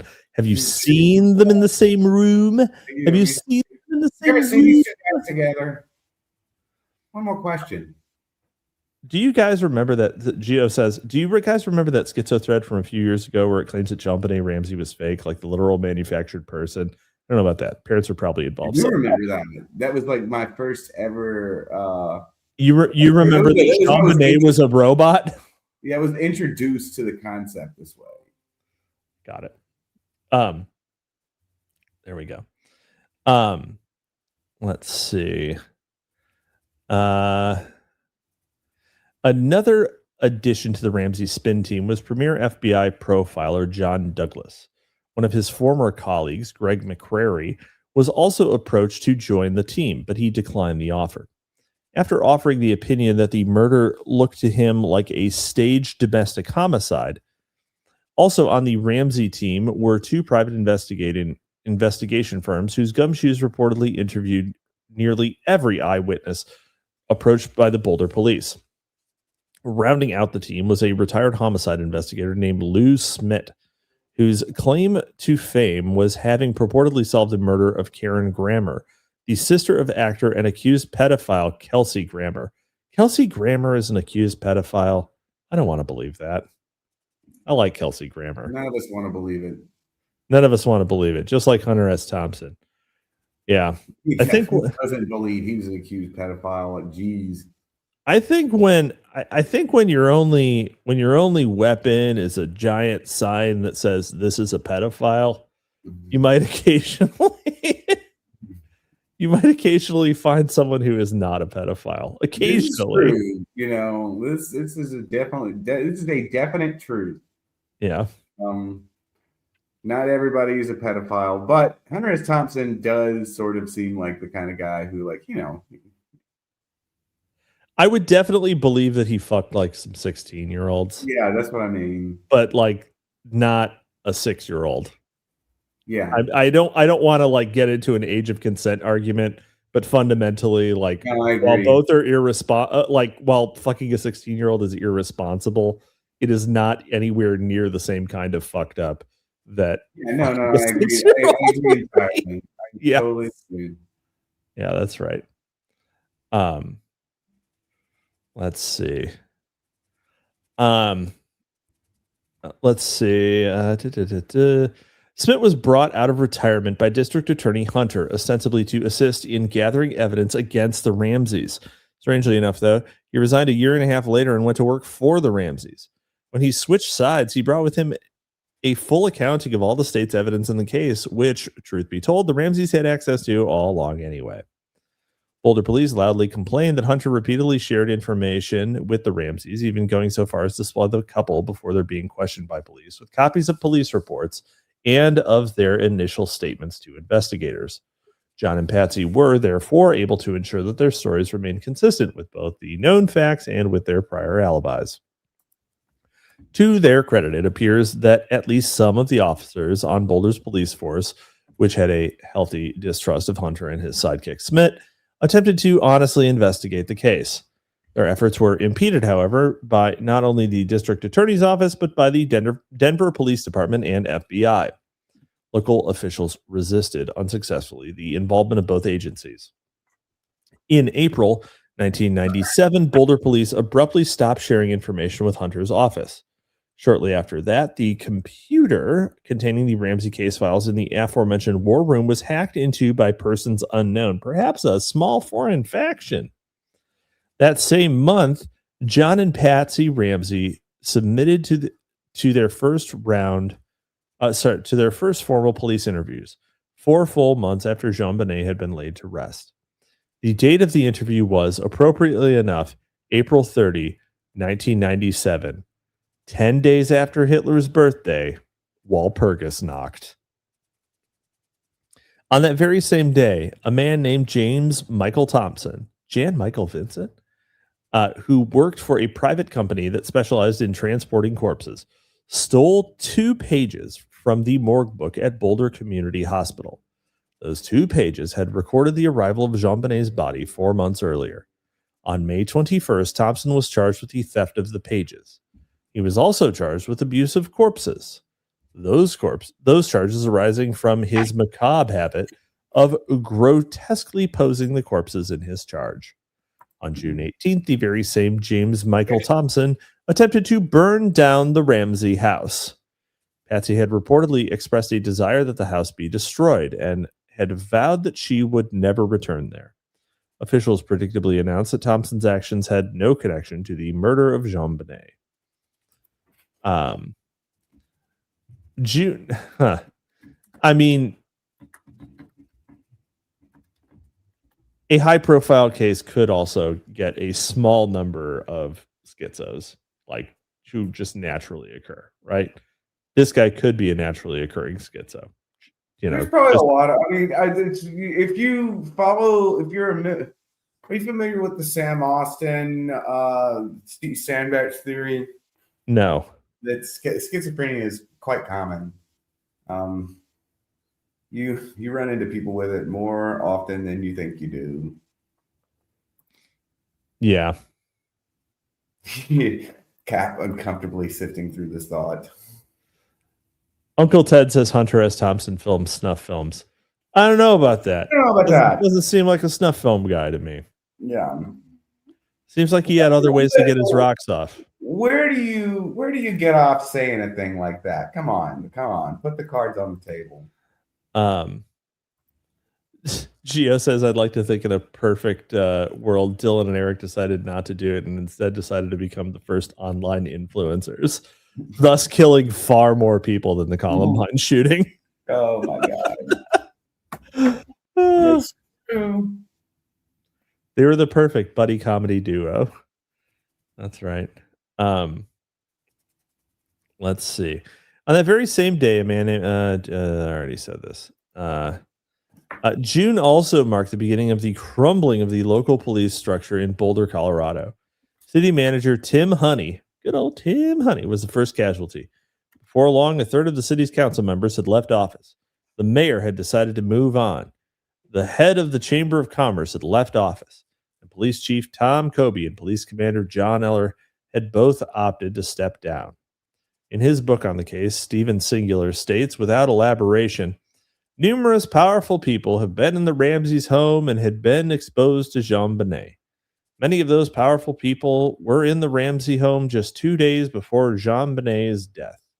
On the night before that first 911 call was placed, it is very unlikely that any of those people will ever be named, but it is quite possible that some of them were public officials who opted to step away from the limelight. What really happened to JonBenet Ramsay on that fateful day in 1996? And why did the case become such a cause célèbre? After all, the killing of a child in this country is certainly not an uncommon occurrence. nor is it normally an event deemed worthy of national media attention. Yeah, sadly. As the Village Voice reported in 1997, weird outlet for it, but okay, the United States has per capita the highest rate of child homicide in the world.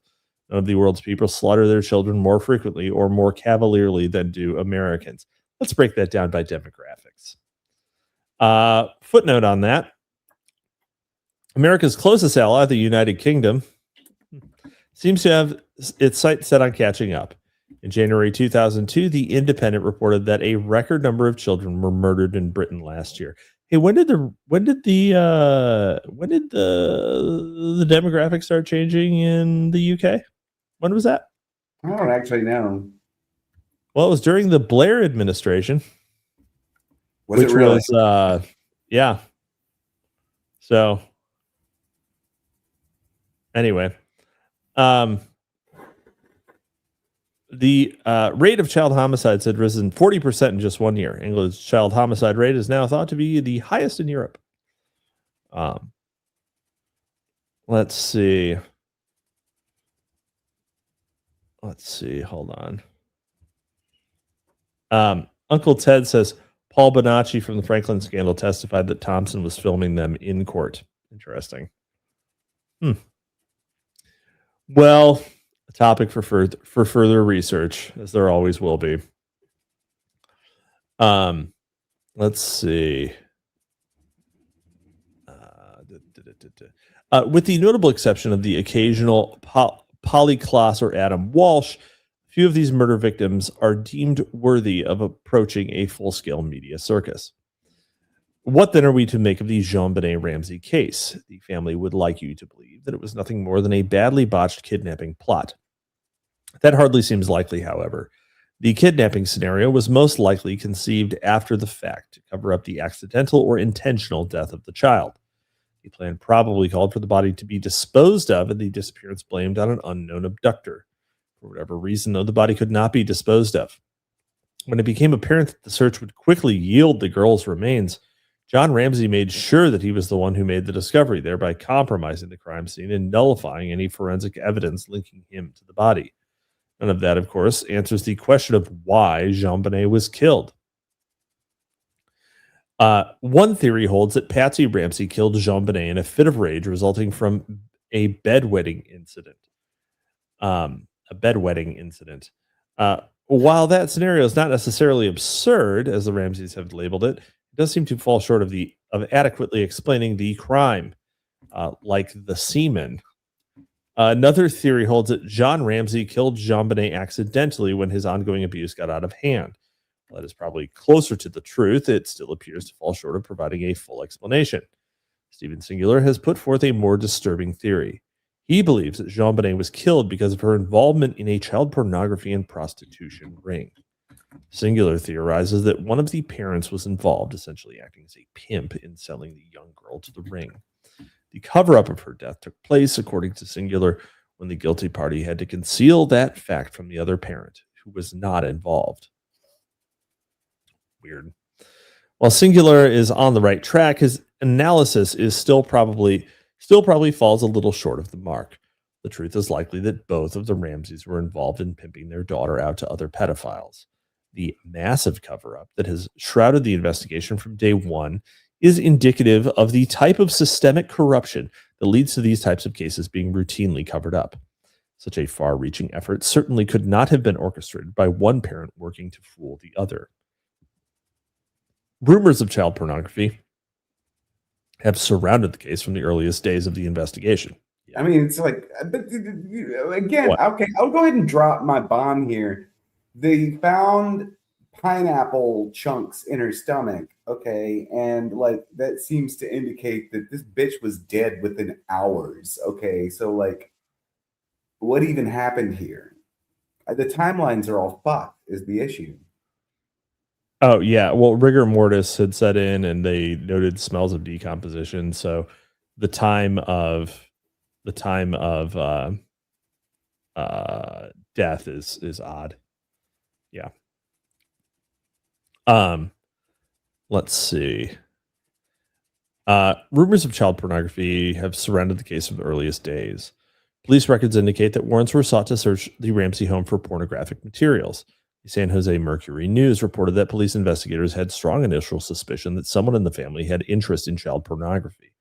3 days after the girl's bludgeoned body was discovered in the basement of the family's upscale home, Boulder, Colorado police seized computers, computer disks, CD-ROMs, and video and still photography equipment. According to search warrants, at least 150 videotapes were seized from the home.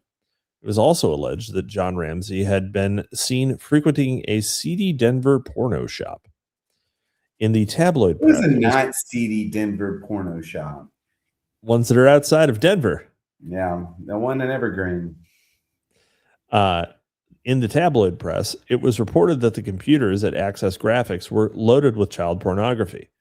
While the credibility of that story may be in dispute, footnote on that, there's a possibility that the story was dumped in the tabloid press for the express purpose of discrediting it.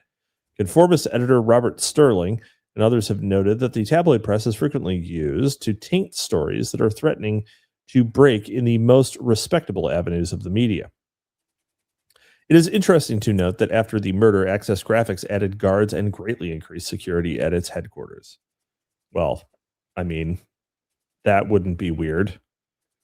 I mean, if he was innocent, right, and he was the CEO, and someone had snuck into his house and murdered his daughter, right? Like, let's just say he's innocent, right?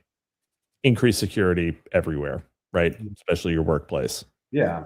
And if he is guilty and you don't want people snooping, increase security everywhere. You just increase security everywhere, right?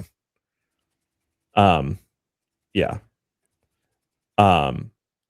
A California woman recently presented to Boulder police through her therapist information that she claimed to have about the case. The therapist, Mary Biankowski, spoke of a pedophile ring operating in the Boulder area. She identified her client of 10 years as a past victim of the ring, which she said had direct links to the Ramsay family. She also said that her client had provided police with the names of several people who had witnessed the murder of JonBenet. Biankowski also claimed that the witnesses had provided evidence of ongoing abuse of other children. The unidentified witness was interviewed by agents of the FBI. Shortly after that, she went into hiding, afraid for her life. The Boulder Sheriff's Office portrayed the woman as a crank, claimed that she had a history of making false reports. Maybe she did.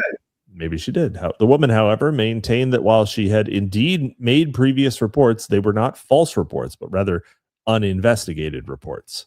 There is no indication that the leads she supplied on the Ramsay case were ever investigated. I mean, maybe you should not be making them to the police. You should just go to the media. Yeah. Well, that doesn't work. Or either. not. I mean, nowadays you can just like put it out there, right? Yeah. Could such a ring have existed in Boulder? And if so, could that have provided the hidden subtext of the JonBenet Ramsay murder? Conclusive evidence is hard to come by, but a few tantalizing bits and pieces have surfaced. Randy Simmons was considered at best the most expensive child photographer in the Boulder area. At least one pageant mother reported to Author Singular that Simmons had approached her about shooting nudes of her daughter. She declined the offer. Oof. How many pageant mothers had consented to such offers is unknown. In June 1996, just months before JonBenet's death, Simmons took what were described as cover girl shots of the oft-photographed beauty queen, who on several occasions had been photographed with Daphne White, her best friend and daughter of Fleet White. Just after JonBenet's death, Simmons abruptly left his wife and daughter in Denver and moved to a remote area of eastern Colorado. No one seemed to know why he had done so. He was said to be extremely distraught over the murder. He reportedly placed several frantic calls to friends, during which he expressed a profound fear for his life. He wrote an article for Stage Lines, a pageant newsletter, in which he claimed that he was being pursued by paramilitary types. He also expressed concern to the newsletter's publisher about the possibility of someone releasing inappropriate photos of JonBenet. When the Wonderland raids swept through a number of American cities, One of those arrested was Richard Bruce Thomas, a computer consultant living in Fort Collins, Colorado, about an hour's drive from the Ramsay home. Thomas was found shot to death in his home on September 5th, 1998. His death was ruled, as always, a suicide. When a man named James Parton was arrested on charges of distributing child pornography on the internet, his Columbus, Ohio home was found to contain a photograph of JonBenet Ramsay. Parton was the prime suspect on the 1983 disappearance of a 14-year-old girl from Idaho Springs, Colorado. Mormons. The Mormons are here now. Mormons. Stephen Singular took some of these scraps of evidence that had been collected and presented them to District Attorney Alex Hunter, and then to Detective Sergeant Tom Wickham of the Boulder Police Department, and then to Ellis Armistead, one of Ramsay's private investigators. All three took his information, but offered nothing in return. And all three chose not to investigate the leads that he had provided. Yeah. Yep. What? No, I'm just enjoying the show, man. I'm just enjoying the show. Let's see. I'm reading through the reading through the chat here. Don Juan McKenzie, Burke Ramsay was a spurg and he freaked out and accidentally on purpose killed his sister in the kitchen while she was eating pineapples. In the psychologist interview with Burke, she shows him the pineapples his sister was eating that night, and he becomes bizarrely quiet and says, "Oh, that." Okay, but what about the semen? What about the semen? What about the... What are you going to do about the semen problem? We've got a semen problem here. Yeah. Someone was already in the house. Yeah, so someone broke in and waited for them from the party. They had a party there just a couple days before. They put a lot of parties, alarming number of parties. Yep.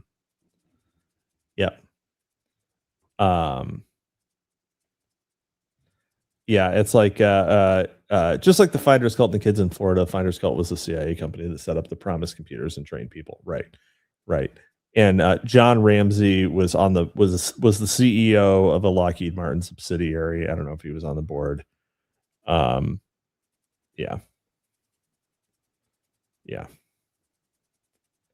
Have you seen that Google map of them? I don't know what you're talking about, Uncle Ted, but if you could throw it in chat, I will look it up. So, all right. Let's see. Geo says there was one investigator that slipped through the basement window. It looked pretty damn easy to do. Geo, this is like one of these things. I'm not surprised. What? You're not surprised that Geo would know that? Yeah, this is like how many hours do you think Geo has spent on slipping through basement windows? No, I think the answer to that's not many. But we can rule out Geo. How many hours do you think Geo has spent on this particular story? This is like this one. Like I immediately. Like I knew when it came up today that Geo was going to be here. It's salacious and horrifying, and also kind of technically an e-girl. So Geo's on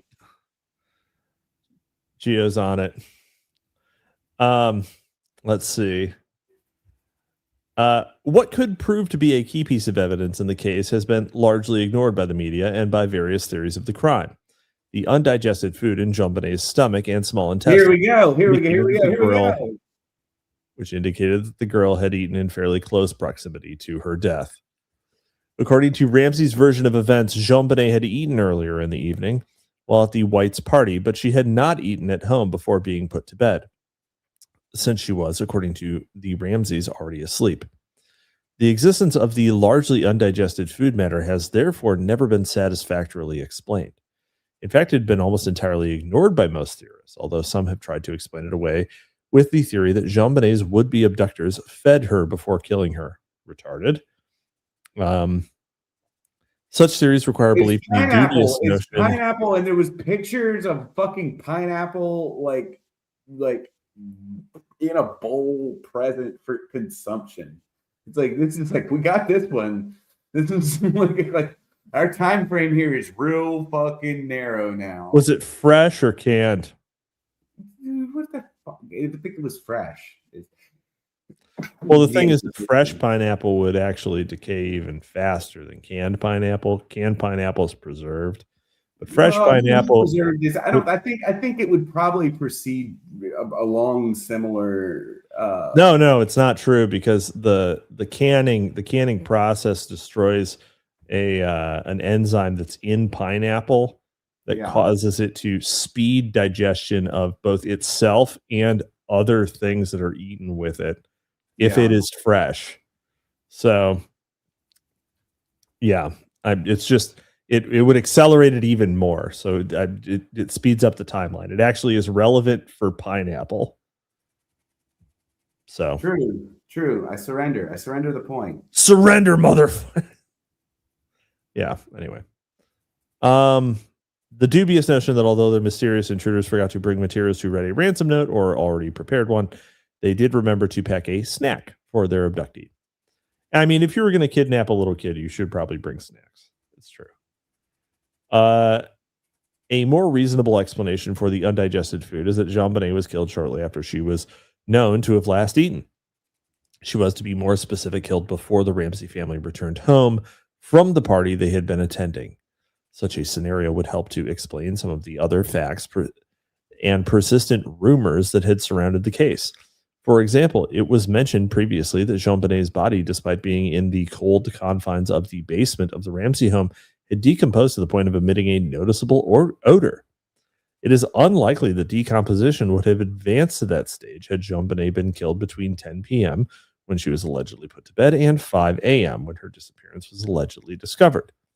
Some investigators believe that JonBenet's clothing was changed after her death. The Ramsays have acknowledged that she was in fact changed before being put to bed, after the family had returned home from the party. If she was already dead at the time, then she was indeed redressed after her murder. It is interesting to note here that the Ramsays' own telling of the story, the limp figure of JonBenet was carried into the home upon the family's return home. Good point. Would be a good way to explain that if anyone saw you. Also, it's not that unusual to carry a sleeping child in. So some investigators also believe that some elements of the crime scene, particularly the ligatures, were staged. That is also consistent with the child having been killed elsewhere and then deposited in the basement. It is possible that the ligatures were added after the fact, when it became apparent that it was not going to be possible to dispose of the body. It is also possible that the ligatures were an artifact of the party, necessarily loosened when the body was redressed and then retied. The claim by the California woman that there were numerous witnesses to the murder is also consistent with JonBenet's having been killed at the party. One of those witnesses would have been sibling Burke, who some suspect witnessed or was involved to some degree in the killing. That would explain the Ramsay family's concerted efforts to shield the boy from the media and from inquisitive police. The Ramsays claim that the extraordinary security afforded Burke is intended to protect him from the still at-large killer. Okay, fair enough. As the final note on the Ramsay case, John and Patsy have on occasion publicized the fact that a stun gun was possibly used to incapacitate JonBenet prior to her death. That fact is supposed to bolster the intruder theory, since the Ramsays claim that they have never owned a stun gun. One of the videotapes seized from their home, however, included instructions on how to use, of all things, a stun gun. So bad. Yeah. What do you even do with that? Oh, man. Yeah. All right. Well, what do you do with a stun gun? Was that the question? No, what do you even do with the fact that I don't know, use a stun gun? You have instructions on how to use a stun gun. What do you do? Well, if you had the video, Sandbatch, you would know what to do with the stun gun. Chapter That's how 20. I got there. We have a video of you placing it there. I have a video of you placing a stun gun. Gio says, my mom was obsessed with the case back in the day, so I know a fair bit about it. This is like the perfect case to get white women all riled up. So true. This is like it's like if there's an argument that Dave should have made, Dave couldn't go there, Wendy could go there, but Dave could never go there.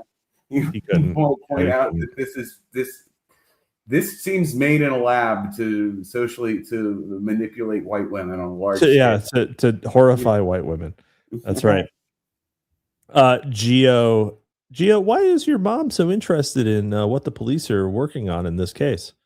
Where was she on Christmas Eve, 1997? Yeah. 1996? Where was she? Where was she, Gio? Already at? Why is she so interested? What's with the unusual interest? Huh? Answer me that. Super chat me that, Gio. Chapter 21, Atlanta. I have never believed Wayne Williams killed not only Yusuf. I don't believe that Wayne Williams killed anybody. Camille Bell, the mother of victim Yusuf Bell. This is like the only one where it's black kids, by the way. I don't believe he did it in any more than I'd go out there and shoot somebody myself. Willie Mae Mathis, the mother of the victim, Jeffrey Mathis. Wayne Williams ain't doing no time for killing my child. He ain't doing no time for killing nary a child. Eunice Jones, the mother of victim Clifford Jones. He ain't but killed nothing. Ain't killed nothing. He's a good boy. Didn't do nothing. As the cases of Marc Dutroux and many others have amply illustrated, there can be a very fine line between organized pedophilia and serial murder. Perhaps nowhere was that point more clearly made than in what was at the time America's murder capital, Atlanta, Georgia, during the killings commonly referred to as the Atlanta child murders. Least creative title. Least creative, horrific name ever. Yeah, least creative, horrific name ever. By this time, it should not come as any... Speaking of horrific murders, did you hear about the guy? Did you hear about Father of the Year? You didn't, did you? Well, over the weekend, hot off the presses, mass shooting of one. A guy kills 7 kids, kills 8 kids. Up in Shreveport? Yeah, Shreveport, Louisiana. I thought maybe it was him. I was like, guy kills 8 kids. 7 of which are his own. Yeah. And then dies in a shootout with the cops, which, justice. But, yeah, wild. Yeah.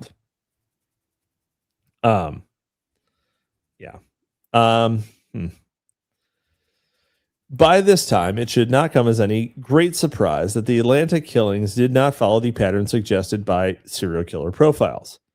First of all, profiles in scare quotes. First of all, the victims of the child for some reason in scare quotes, murders were not all children. Oh, there we go. 6 of them were in their 20s, and there were many more in that age bracket who have made the victims list. The list, in scare quotes, I'm going to stop saying scare quotes, as the official tally of victims was dubbed, was one of the more controversial aspects of the investigation, and one that needs to be addressed in order to put the remainder of the discussion in context. A number of researchers have charged that the list was subject to constantly shifting parameters, which resulted in a number of victims whose cases appeared to be connected to being excluded from the official victim count.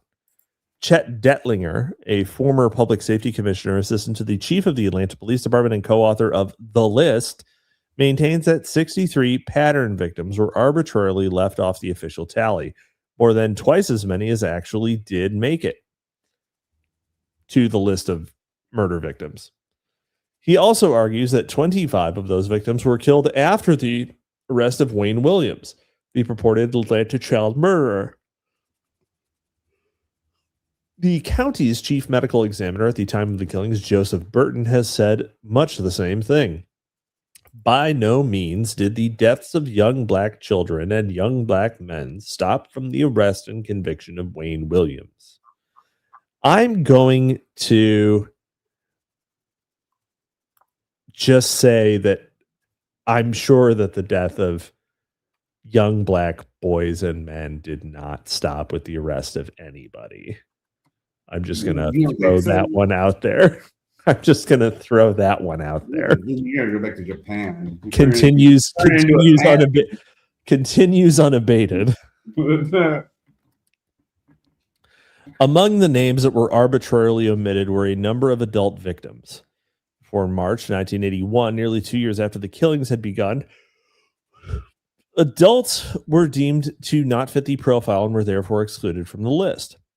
After the parameters were changed to but Sandbatch, you'll love this because this is model overfit. Yeah, actually, I'm a huge fan of model overfit. Huge fan of model overfit. After the parameters were changed to allow the first adult victims to be included, 5 more victims in their 20s were added in rapid succession over the next 8 weeks. But none of those killed in the prior 20 months who otherwise fit the pattern were retroactively added. Similarly, many female victims were excluded, even though 2 of the earliest victims were young girls. A number of young boys were excluded as well for reasons that appear to have been entirely arbitrary. There is a considerable amount of uncertainty, therefore, as to how many victims there actually were and when the killings began and ended. This discussion will be limited to the 29 officially recognized victims, though it is quite apparent that at least as many more were deliberately omitted from the list. As Public Safety Commissioner Dick Hand has acknowledged, the list that was created by the task force, in my own personal opinion, was an artificial list.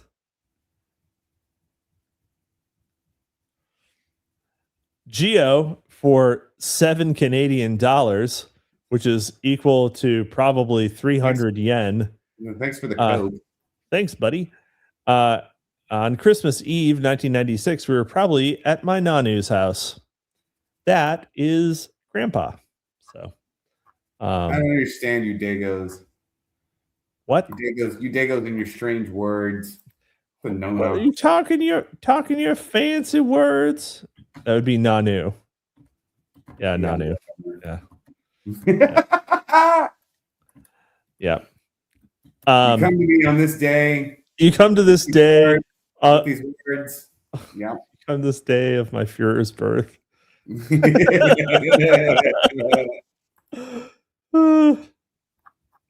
is so bad. Anyway, we just got all 5 of our strikes. Sex frequent. Are they called scare quotes for the same logic as the word scarecrow? Like they're meant to dissuade people from quoting it because it's obviously not meant to be accurate wording. You know what? I kind of like that. I kind of like that explanation. Public Safety Commissioner Dick Hand. According to the artificial but government-sanctioned list, the victims of the Atlanta child murders ranged in age from 7-year-old Latanya Wilson to 28-year-old John Porter. Males and females were both represented, though a large majority were male. All of the victims, significantly, were African American. There was no consistent pattern to the killings, as medical examiner Burton acknowledged. There was no signature that said this case and this case and this case people that had been murdered or killed by the same individual. The first victim, 14-year-old Ed Smith, was shot. All the rest were killed with weapons of opportunity. The most common cause of death was asphyxiation, with strangulation a close second. I don't actually understand the difference between those two things. I guess strangulation is specifically around the neck, and asphyxiation is can't breathe it's somehow. Just deprived of oxygen, Yeah. Wow, Geo, thank you. We broke Geo's super chat cherry. Geo says this is the first time I've ever sent a super chat. Congratulations. Well, thanks, buddy. Mutual Admiration Society. We're just handing money back and forth while Google takes 30% every time. Do they? Yeah, that's exactly. As a New Orleanian, I understand though. Yeah. Right. You gotta pay the piper. You gotta pay him. Yeah. Right. You gotta spend money to make money, and sometimes that means spending more money than you make. The first victim, 14-year-old Ed Smith, was shot. All the others were killed, asphyxiation, and strangulation. 2 victims had their heads bludgeoned with blunt objects. 2 others were stabbed to death. Another was drowned, and young Aaron Weish broke his neck after being pushed or dropped from a bridge. 1 victim's body was never recovered, and several others were too badly decomposed by the time of their discovery to determine the cause of death. There was no discernible pattern to the cases that were added to the list, beyond the fact that all the victims were young African Americans. Who met with violent deaths. Yeah, doesn't really narrow them down, does it? It really does. I mean, my explanation here is that this is just like this is just the normal base amount of murders, and they were just very surprised. Yeah. Like they just like recently started tracking them, and they're like, boy, this is sure a lot. You're showing a lot of young black men dying violently on the streets of our city. What? My God, it's happening everywhere. Here's another one. The murders are coming from inside the black man. As long as Los Angeles Times reporter and the list co-author Jeff Prue put it, there was no pattern per se that I could really see, other than that they were all dead.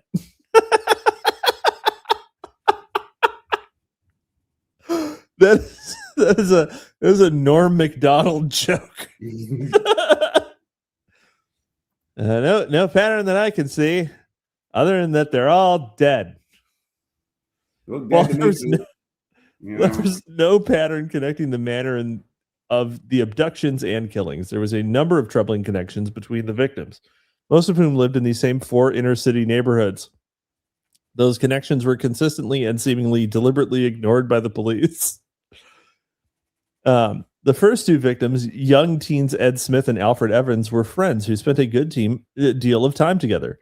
They disappeared just 4 days apart, strongly suggesting that the victims were known to the killers and were definitely not randomly selected. That would become all the more apparent as the body count mounted. Given this book, the use of the word mounted there is very unfortunate. More than one witness reported seeing the 4th victim, Yusuf Bell, getting into a car with his mother's former husband. The man was considered a suspect in the boy's disappearance for more than a year, but was ultimately cleared of any involvement. He would not be the only close friend or family member to become a prime suspect. The body of the next victim, Angel Lanier, showed clear signs of sexual abuse, though that evidence was notably downplayed and deemed insignificant by authorities. As the story continued to unfold, however, it became increasingly apparent that sexual abuse of the child victims was indeed of considerable significance. Like Yusuf Bell, Jeffrey Mathis was also seen getting into a car described by Blue by witnesses. According to another witness, Jeffrey was again in a blue car, still very much alive, a couple days later. This was just the first of many bizarre episodes that suggested that at least some of the victims were not killed immediately, but were kept alive for an indeterminate period of time following their abductions. That there were other indications as well that at least some of the victims were not killed right away. Some of them were found wearing different clothing than what they had been wearing when they disappeared. Some had undigested food in their stomachs that was not consistent with the meals that they were known to have eaten before their abductions. Shortly after, it almost sounds like they weren't abducted at all. Shortly after Jeffrey's disappearance, other boys at his school reported men in a car attempting to lure them away from the school grounds. It's like trying to get black kids out of school, huh? They described it as a blue car. While that certainly did not amount to a positive identification, it did represent a potential break in the case. The boys reported the incident and even memorized the car's license plate number to give to the police, who nevertheless declined to investigate the lead. Great. The next victim, Eric Middlebrooks received a phone call at 10:30 on a Sunday night, and upon hanging up the phone, immediately grabbed his tools and raced out the door, claiming that he suddenly had to repair his bike. He was never seen alive again. Oops. The questions of who could have called the boy and what they could have said to him to lead him so eagerly to his death are ones that have never been answered. You probably could have, I don't know, checked the call logs, right? Geo says, once in a while, McGowan reminds me that he had libtard tendencies, and so he finds a conspiracy and crimes involving youths. Yeah, that's right. It's like, boy, it's, you know, at least some of these are just like people murdering each other back and forth. The next victim, who later became a name on the list, added a rather peculiar twist to the case. Yet again, reminiscent of the notorious Lindbergh abduction. Is it just Lindbergh abduction all the way down? What is that the original case, and the rest of it's just mimesis? No one ever stole a baby before Charles Lindbergh's baby. I know it requires a certain amount of memetics, you know. Yeah, it does. Oh, so all the what you release the child abduction memeplex into society via the Lindbergh case, and then now it's a thing that happens. Yeah. I don't know. What about that Japanese girl who got beaten and raped for days and days on end and then eventually died? Was that here or in Japan? It was in Japan. It's like a famous case. Yeah. It's like a famously horrific case, but it basically, like, I don't know. There haven't been others. It didn't start a rash of them. Chat. I got a question, chat. On this day of our Fuhrer's birthday, red salsa or green salsa? You know what I kind of dig? I kind of dig the opaque green salsa that's got just a little bit of avocado in it. Yeah. The creamy one, that's Austin, Texas, man. Fuck yeah. It's the good shit. I'm a green sauce guy all the way down, actually. This is what I was thinking of. Junko Furuta. Murder. This girl's murder. 1988. Oh, it's a while ago. Yeah, a while ago. Yep. A team, a crew of youths. A Japanese person doing a murder. What? Like, I can't imagine a Japanese person doing a murder. I mean, they've definitely done it. Definitely done it. Yep. Yeah. But yeah, it's just much more difficult to imagine than even other. Look, every population of people produces occasional psychopaths and like failures, right? Who will do that, you get one, and sometimes you'll just get like a Dylan Klebold who can get set off by an Eric Harris or whichever one of them was the alpha, right? And the other one wouldn't have done it if it wasn't for this like perfect murder kismet with the other party. But sad. Wow, 4 of clubs. She was certainly treated like Junko. That's right. 4 of clubs is an incredible name, by the way. FBI informant. My grandfather was a serial killer in Japan. Yeah, so was one of mine. That's right. I still have. Have I said on this show that I have a bring back from one of my grandfathers? It was like a good luck flag with all of some poor dead bastards, like family and friends saying good luck, victory in the Pacific. No, I didn't know, but I kind of intuited that your family was a Pacific. Well, no, it was both. It's just one side was there, and one side. Mine wasn't either. We have no World War II veterans in my family. Really? I thought that your family had like, I thought that at least one ancestor was Revolutionary We War. missed that one. It was You just set that one out. Yeah. I mean, it occurred at a time when nobody was really the right age. Like the men that would have been of the right age, they died in really strange ways in the late 30s. And the last one, the one that would have been the World War II, he died in the P-40 test pilot program. Huh. Wild. So yeah, we missed that one. Plenty in the surrounding wars though. Gio says, I prefer the theory that Dylan was the wholesome Chungus GF Haver who followed his psycho friend into oblivion. It's just sometimes you need a ride or die, right? Sometimes you need a ride or die. And sometimes it's die. You know, yeah. They don't call it ride or die because it's always ride. Yeah, it's not always ride. That's a great ride or die. Then ride or die too. It's not all ride or die. Then ride or die 3. You don't always die. You know. Yeah.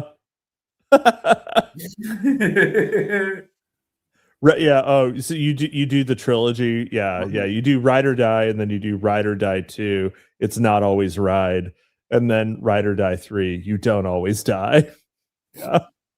Yeah, it's pretty good. That's good. You do like a Fast and Furious, but like some other means of transportation.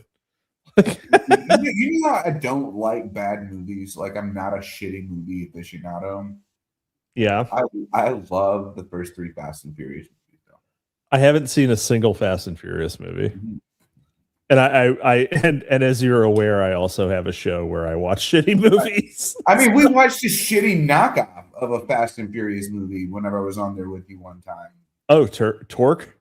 Yeah, it's a shitty knockoff, but like and it's one of those knockoffs that's bad. It was Motorcycle Fast and Furious. Yeah. But it makes you realize how actually good the first one is.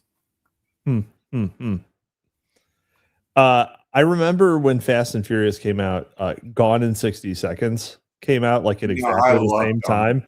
And I was like, this is the same movie. Gone in 60 Seconds is like one of my it's probably and I don't mean the original one either. I mean the one with fucking Nicolas Cage. I just want to be clear.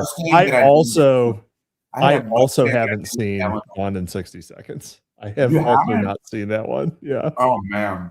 They should have just kept lowering it. So it was like Gone in 60 seconds, Gone in 50 seconds, Gone in 40 seconds. I named my Mustang after the Mustang in Gone in 60 seconds. What was the name of the Mustang in Gone in 60 seconds? Eleanor. Mm-hmm. All right. Okay. Piggy. All right. Let's see, where the hell are we?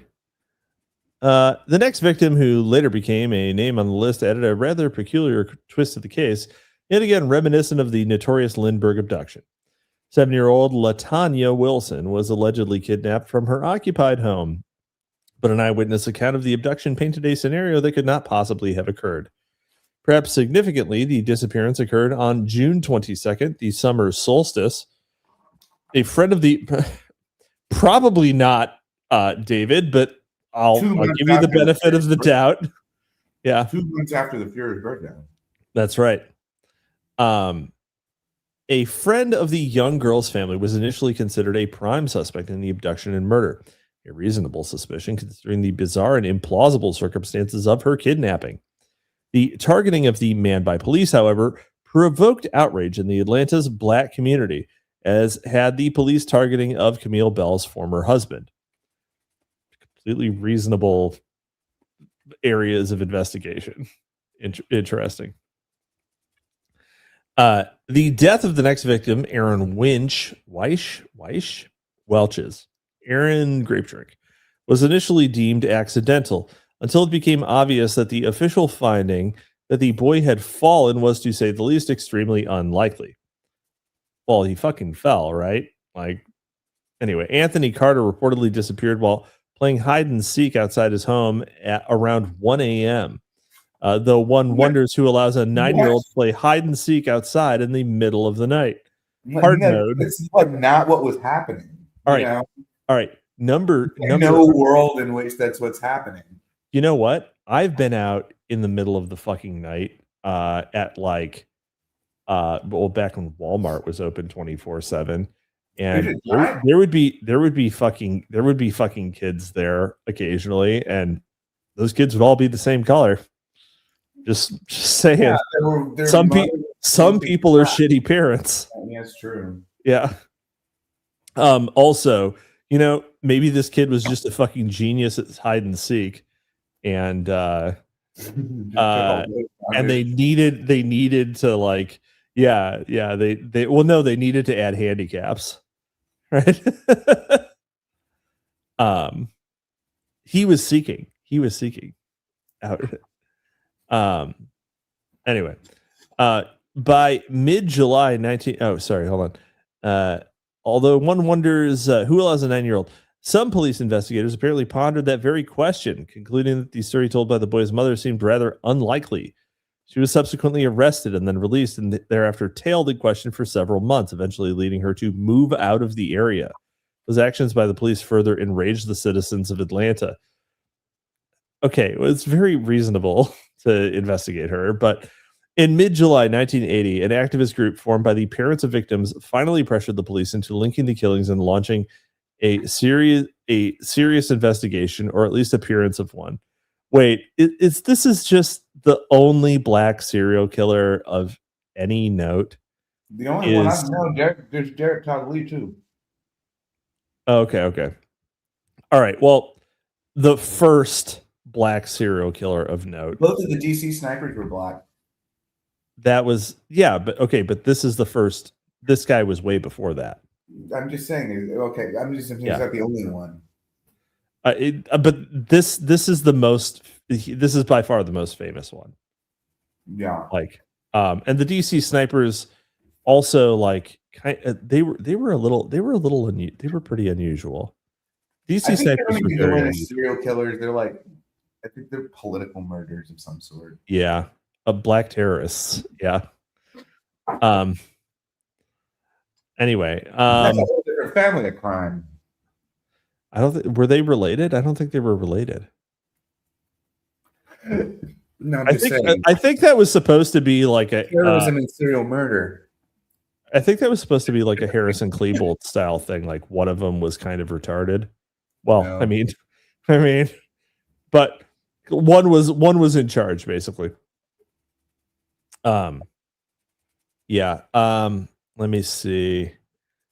But basically like they had to cook this up because like all of the people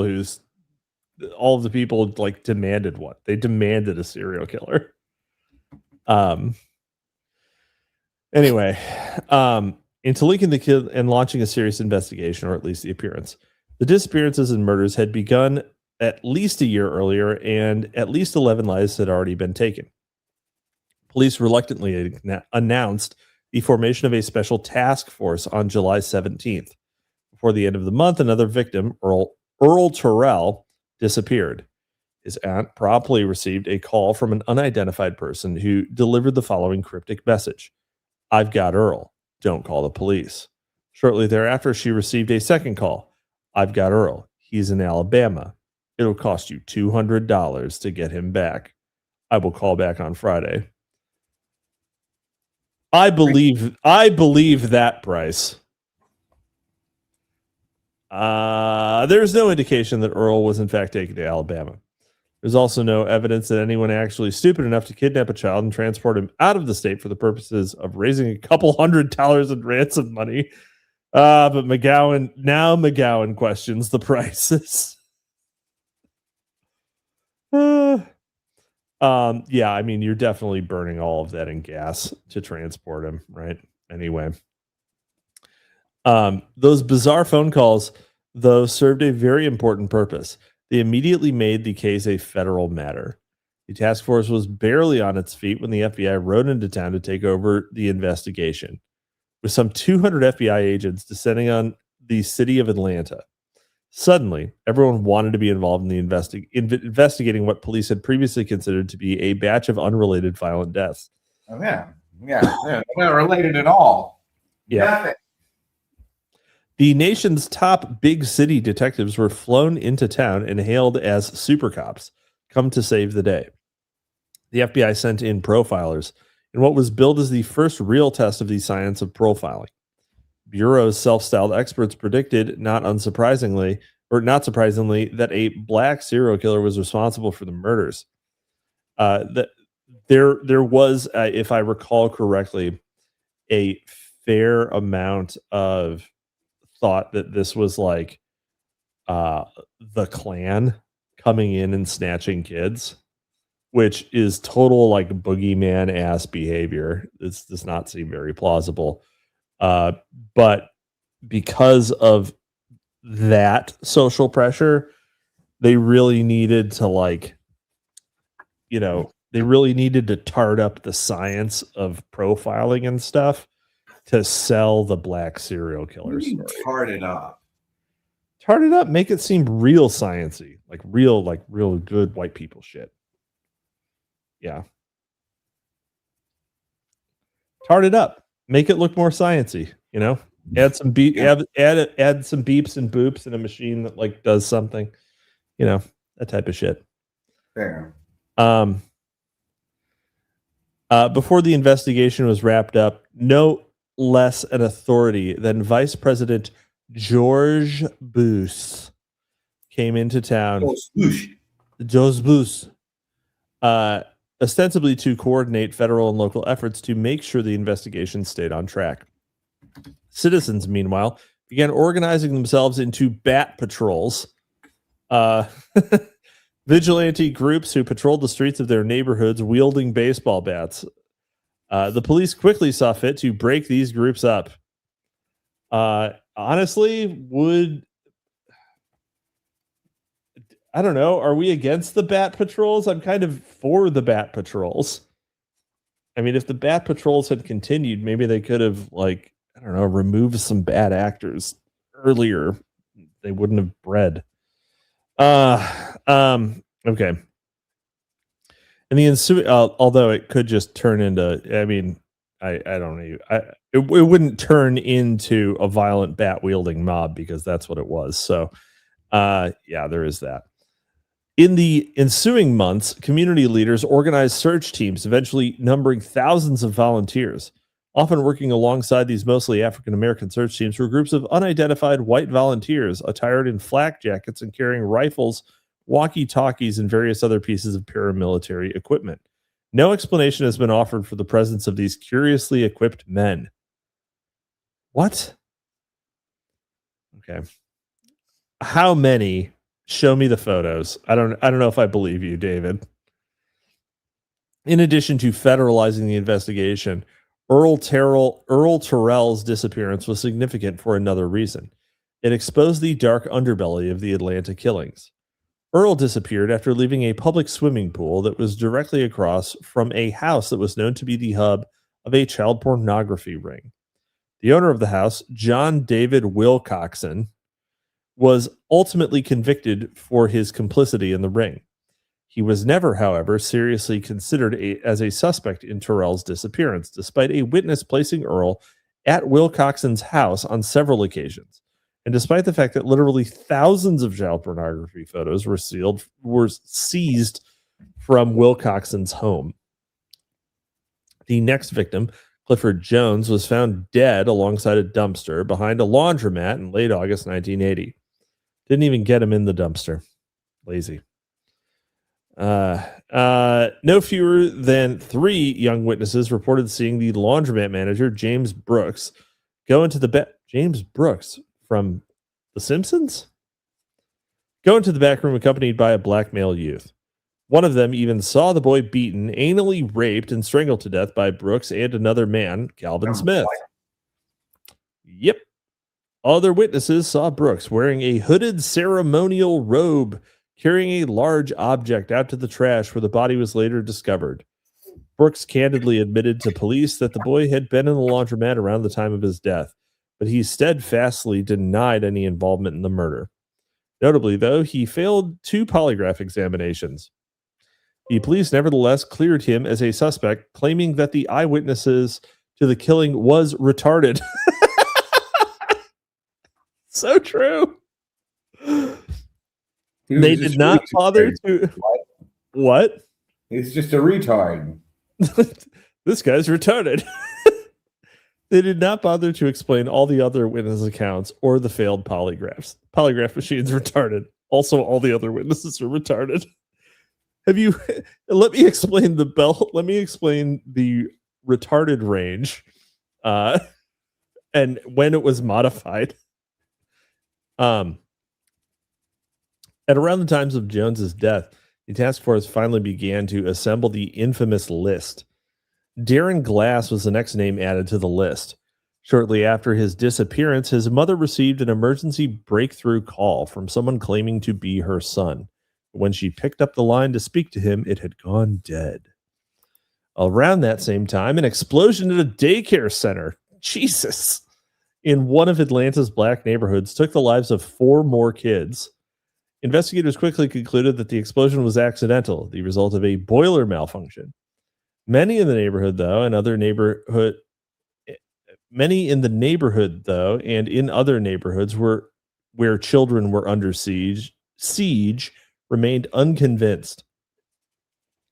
Charles Steve, I want to see like a statistical analysis of like excess youth deaths in Atlanta over this time period that shows that this is absolute, that there's like not actually a spike. I bet it exists. I bet. Charles Stevens was the next victim to disappear. When his remains were discovered shortly thereafter, the crime scene was quickly contaminated by an officer who opted to toss a blanket over the body. The contamination of crime scenes was, alas, fairly common occurrence throughout the investigation. Shortly after Charles's disappearance, a drug dealer and police informant told investigators that he had seen the body of a black youth in the back seat of a customer's car. He also reported that he knew the man to be a pedophile who had, on occasion, offered him cash to procure young male prostitutes. Needless to say, this lead was not followed up by the police. What? Okay. Next to disappear was Aaron Jackson, a friend of both earlier victim Aaron Weish and future victim Patrick Rogers, who disappeared just 9 days later. Rogers was the oldest victim to date at 15. That's weird phrasing, oldest victim to date. I don't think they were really dating. He was connected to at least a dozen other victims on and off the list. Lubby Getter disappeared next. Like Earl Terrell, Getter was connected to Lubby Getter. Yep. Was connected to child pornographer Will Coxon, well, to another adult pedophile who was later connected to William Barrett, one of the last names to be put on the list. 3 weeks after Getter's disappearance, his friend Terry Pooh disappeared as well. Pooh's body yielded some of the best forensic evidence of any of the killings, fingerprints. While none of the other ones had hands, the fingerprints were not left by Wayne Williams, a fact neither side would mention at trial. The next victim, Patrick Baltazar, called the task force shortly before his disappearance. One of those names that, like, you know, bad shit's coming. Yeah, Patrick Baltazar. Never good. Yeah. Shortly before his disappearance, and expressed fear for his life. His teacher received a call not long after he vanished from a loudly sobbing boy who did not identify himself, though the teacher suspected that the boy was Patrick. The next addition to the list was Curtis Walker. An uncle with whom Walker lived was murdered as well, but he did not make the list. Next was Joseph Bell, who knew several other victims on the list. Shortly after he was reported missing, a coworker reported receiving a call from the boy, during which Joseph begged for help and stated that he was almost dead. Days later, Bell's mother received a call from a woman who claimed to be holding the boy. The woman called again later and managed to talk to Bell's two siblings. The mother reported both calls to the task force, but never got a call back. 10 days after Bell's disappearance, his friend Timothy Hill disappeared as well. Hill was later connected to earlier victims Alfred Evans, Jeffrey Mathis, Patrick Baltazar, and Anthony Carter. Hill was known to frequent a home owned by a known pedophile named Thomas Terrell. At least two, these names are getting really mixed up. At least two witnesses, John Jackson. At least two witnesses, a neighbor of Terrell, placed Hill at the house around the time of his disappearance. Hill House. Terrell admitted to police that he knew the boy had previously engaged in sexual acts with him. Although what he admitted to was a crime, he was not arrested, nor was he ever seriously considered as a suspect. I mean, it's pretty gross. If I was a cop, I wouldn't want to arrest a big old hobo, right? You'd be like, "Ugh, I mean, you'd be like, I want to get out of here." Yeah, I fuck a lot of kids. Oh, really? Yeah, but I didn't fuck that one. Huh. All right, you can go. What? Yeah, it is pretty weird, huh? It seems unusual. No, well, actually, he said, "No, I did fuck that one." It's like, yeah, that one. Yeah. The dead one? Yeah, but not when he was dead. Don't have much call for dead boy ass. The word bussy had not been invented at that point. Let's see here. Larry Rogers and Eddie Duncan, who was connected to earlier victim Patrick Rogers, were the first adults to make the list. They were followed by Michael McIntosh, who knew both Joseph Bell and final victim Nathaniel Carter. McIntosh had been seen on numerous occasions at Thomas Terrell's house. John Porter disappeared next, though he was not put on the list until much later, as part of an effort to build a dubious fiber evidence case against Williams. Jimmy Payne was next on the list, followed by William Barrett. Barrett was connected to the same unidentified white male pedophile who was connected to earlier victim Luby Getter. Police records later revealed that Barrett had reported being in fear for his life after receiving threats from someone he described as a hitman. What? The final victim to make the list was Nathaniel Carter, an admitted drug dealer and homosexual prostitute. Someone who, wow, a black youth who's a drug dealer and a gay hooker. Like, what other risk factors might there be for getting murdered? I literally cannot think of another one. Like owing money to the mob. Like, it's like the only other thing, right? We're going to find out he's deeply in debt. The discovery of Carter's body on May 24th, 1981 provided the first evidence throughout the 2-year killing spree that allegedly linked Williams to the crimes. He had been observed on a bridge 2 days earlier at the time a splash allegedly occurred in the river below. 2 days later, Carter's body was discovered downstream from the bridge, which purportedly pointed to Williams' guilt. Some investigators do not believe, however, that Williams ever stopped his car on that bridge or that there was a splash that night. It has been noted that the officer filing the report did not immediately report the splash, nor attempt to verify the source of the alleged splash, nor request equipment to drag the river and recover the alleged object. It is certainly possible that the entire incident was fabricated to tenuously link Wayne Williams to the murders. Significantly, the medical examiner was initially unable to ascertain the time of Carter's death, but he later accommodated police by placing it in accordance with the bridge story. Fewer than 4 eyewitnesses, however, came forward to report that they had seen Carter very much alive the day after the alleged bridge incident. That crucial exculpatory evidence was never introduced at trial.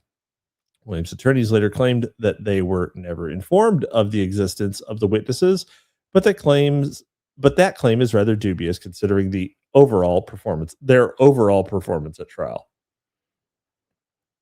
Williams was not immediately arrested following the infamous bridge incident, but he was publicly identified as the new prime suspect, thus beginning a 2.5-week press circus at Williams' family home and a trial by media that found Wayne guilty long before he ever set foot in the courtroom. This occurred despite the fact that there was a noticeable lack of evidence tying Williams to any of the murders. The local district attorney was keenly aware of that fact and was therefore not too eager to have Williams arrested. The FBI, however, along with federal and state officials, had no problem with pinning all of the murders on Williams. Local authorities were duly pressured into making the arrest. Completely ignored was the rather obvious fact that the suspect did not bear even a passing resemblance to any of the witness descriptions on file with the task force or to any of the composite sketches that had been created. 1 second. All right, we're gonna finish this. I think that we're gonna run slightly over, but we are gonna finish it because there's no other place to stop. So, though publicly branded the Atlanta child murderer, Wayne Williams was indicted and he faced trial for the murders of 2 adults, Nathaniel Carter and Jimmy Payne. He was never indicted for the murders of any of the children that were slain. Evidence of their murders was allowed into court, however. Despite the fact that there were never enough evidence to build a case against Williams for the crimes, the trial judge allowed testimony about 10 other killings. As outraged Georgia Supreme Court Justice George Smith later noted, Williams assumed an unenviable position as a defendant who, charged with 2 murders, was forced to defend himself as to 12 separate killings. Besides that inflammatory testimony, which would have been disallowed in any legitimate courtroom, the state's case was built almost entirely on highly suspect fiber evidence. That evidence which is, of course, bullshit. That evidence, purportedly the strongest element of the prosecution's presentation, had seemingly been planted to provide the state with some semblance of a case. It was claimed, for example, that fibers from Williams' car were found on one victim who had disappeared before Williams had even purchased the car. It was also claimed that Clifford Jones's body yielded fibers linking him to Williams, though all the other available evidence indicated that Jones had, in fact, been killed at a laundromat by James Brooks. Another rather curious fact about the trial is that one of the 2 men whom Williams was formally accused of killing, Jimmy Ray Payne, was not even initially considered a murder victim. The cause of death listed on his original death certificate was undetermined. Recognizing, however, that a homicide prosecution requires an actual homicide victim, the state later had the death certificate altered. The legitimacy of Williams' defense attorneys was suspect before the trial even began on January 6, 1982. Despite the amazingly high profile of the case and the wholesale vilification of Williams by the local media, no request was made for a change of venue, an incomprehensible oversight for anyone truly motivated to protect the rights of the accused. Despite the best efforts of the state to railroad Williams with a largely fraudulent circumstantial case, he likely would have been acquitted if his defense team had not made another crucial error by sending Wayne to the stand in his own defense. Williams performed well on the stand for the first 2 days until his attorneys compounded their error by urging their client to be combative. Jurors later described Williams as his own worst enemy for the performance that followed. On February 27th, the promising young man who had once been installed a student council president by Andrew Young was found guilty of 2 counts of first-degree murder. He received 2 consecutive life sentences as punishment for crimes that he clearly did not commit. There is reason to believe, however, that Williams was involved in the pedophile operations that formed the backdrop for the murders. By profession, Wayne Williams was a freelance photographer and self-styled music promoter who spent much of his free time trolling for talent among Atlanta's black youth. He was also known to impersonate a police officer, a talent that had once gotten him arrested at the age of 18. According to reports that author-investigator Chet Detlinger received from neighbors, Wayne and his father responded to the alleged bridge incident by performing a major cleanup job around their house. They carried out boxes and carted them off to in the station wagon. They burned negatives and photographic prints in the outdoor grill. It does not require a great deal of imagination to figure out what sort of photographs it was that Williams had been taking. Nevertheless, there is no evidence to suggest that Williams was responsible for the deaths of Nathaniel Carter or Jimmy Page, let alone the other 21 victims whose murders were declared solved following his conviction. Even before the trial began, there were clear indications that the state considered all the killings solved. Emergency hotline posters had been taken down from the phone booths, buses, and schools. Reward signs had also been taken down, and extra police patrols had been withdrawn. The task force had been pared down to just 6 remaining members, and most of the media circus had left town. None of the pedophiles connected to the case were ever seriously considered as suspects, and certainly none were ever charged with any of the murders. There is little doubt, though, that many of the victims were involved in a large and well-protected child prostitution and child pornography ring. Unanswered, though, are the questions of why and by whom they were killed. Many have theorized that the Klan, as well as the CIA and FBI, were involved in the killings. FBI documents reportedly reveal that a Klansman named Charles Sanders confessed to the involvement in many of the killings as a way to incite a race war. On flaming racial, the Klan in the 1980s just does not pass the fucking sniff test to me. While inflaming racial tensions may well have been a goal of the killings, however, it seemed unlikely that that was the primary motivation. Another motive was identified by a witness named Shirley McGill, whose story was made public by Roy Innis, head of the Congress of Racial Equality, which had assisted in an independent investigation into the murders. McGill, a Miami cocktail waitress, claimed that the murders were perpetrated by a cult involved in drug trafficking, child pornography, and Satanism. The cult, she said, was composed of members of both Georgia and Florida. One of the leaders was her part-time lover, Vietnam veteran Parnell Traham. She claimed that she had witnessed both animal and human sacrifices, and she spoke of business murders that the cult had committed. Wayne Williams was identified as a member of the cult, whom she had seen filming rituals, but not directly participating in the ritual homicides. McGill claimed to be a bookkeeper for the cult's drug trafficking operations, which involved purchasing used cars in Miami, packing them with drugs, and then delivering them to Atlanta and Houston. She also said that the ring had police protection and that at least one funeral home was complicit in disposing of the bodies. Corps Enos, Congress of Racial Equity Corps. All right. Innis delivered the story to the press in April 1981, and he was, not surprisingly, greeted with skepticism and derision. With its witness under attack, Corps commissioned a battery of tests to gauge her veracity. McGill passed 2 polygraph examinations, repeated her story under hypnosis, and was declared sane by examining psychiatrists. She was also able to, and she played chess outside of the Louvre. She was also able to lead investigators to remote sites that had clearly been used for the performance of rituals. A few months before Corps' attempt to publicize McGill's story, police had received an anonymous call that led them to an abandoned home in southwest Atlanta. Neighbors that were questioned reported strange comings and goings at odd hours. Investigators reported being sickened by an odor like decaying flesh, though no bodies were found.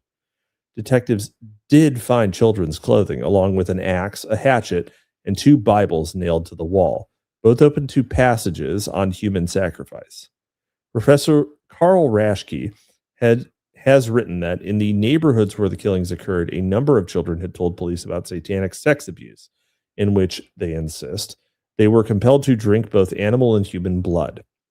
Some months after McGill came forward, searchers stumbled upon a ritual site littered with the carcasses of slaughtered animals. Prominent features of the site included a stone altar stained with blood and a 12-foot-high charred cross. It is not inconceivable that the killings were performed as human sacrifices. Some reports hold that several of the parents reported to independent investigators that the bodies of their children had crosses carved into their foreheads and chests. It is also inconceivable that the ritual killings were recorded as snuff films. Not inconceivable, I should say.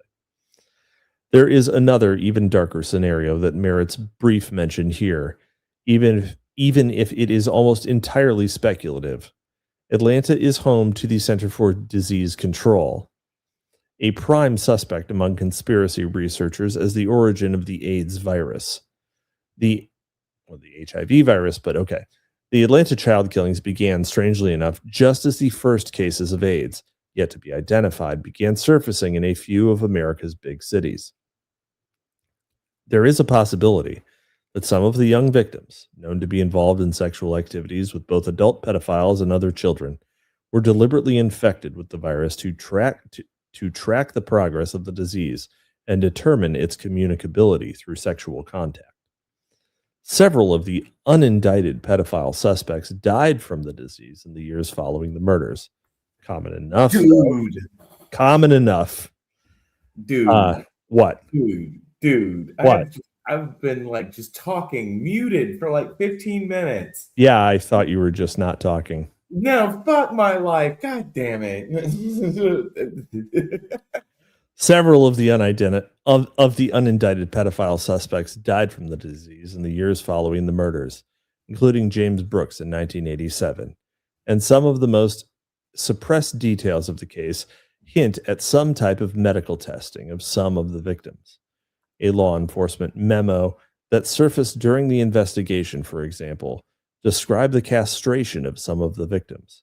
And a mortician's assistant reported finding the presence of syringe marks in the genitals of many of his victims. Were these children used as human guinea pigs for the most far-reaching biological warfare project ever conceived by man? No. COVID happened much later. If so, then they would certainly have had to be eliminated after serving their purpose. After all, it would have been difficult to explain a number of black children dropping dead from an emerging virus, thought at the time to be affecting only white gay males.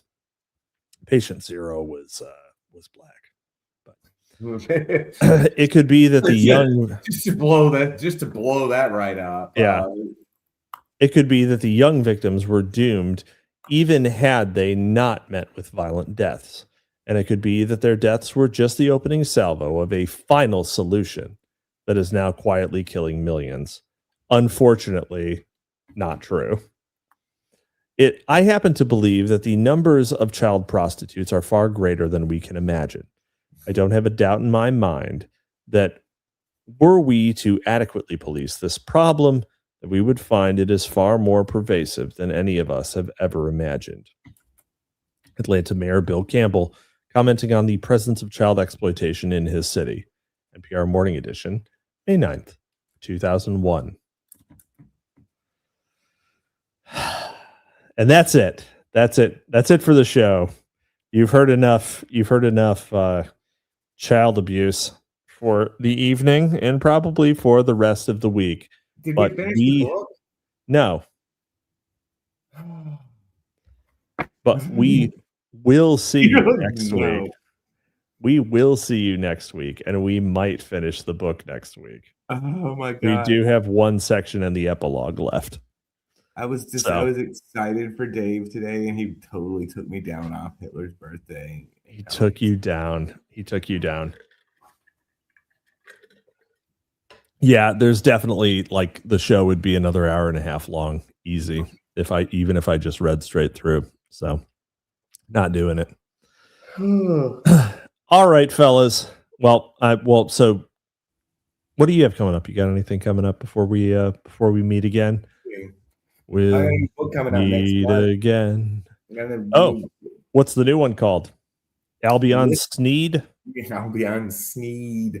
Now it's Liquid and Love Heat is poetry again. And then I'll stop. I promise I'll try to stop poetry for a while.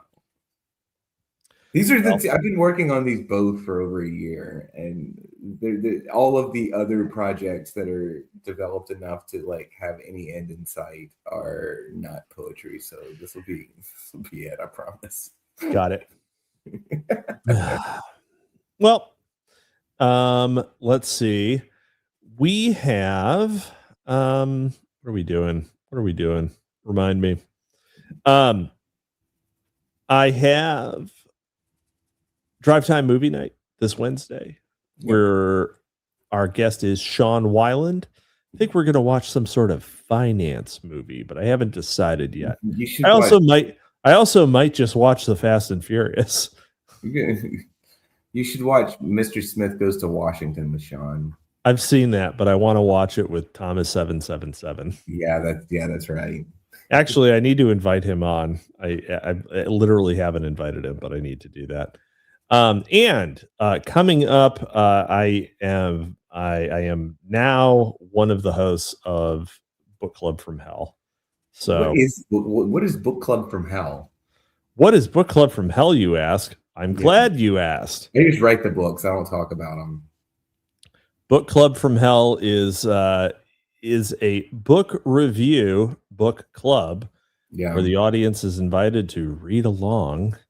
And then I will do a deep dive with my Australian expatriate co-host, Jack. So, Anna went on that show. Yes, she did. That's right. And someday you will as well, Mr. Sandbatch. So am I even a viable contestant? What do you mean?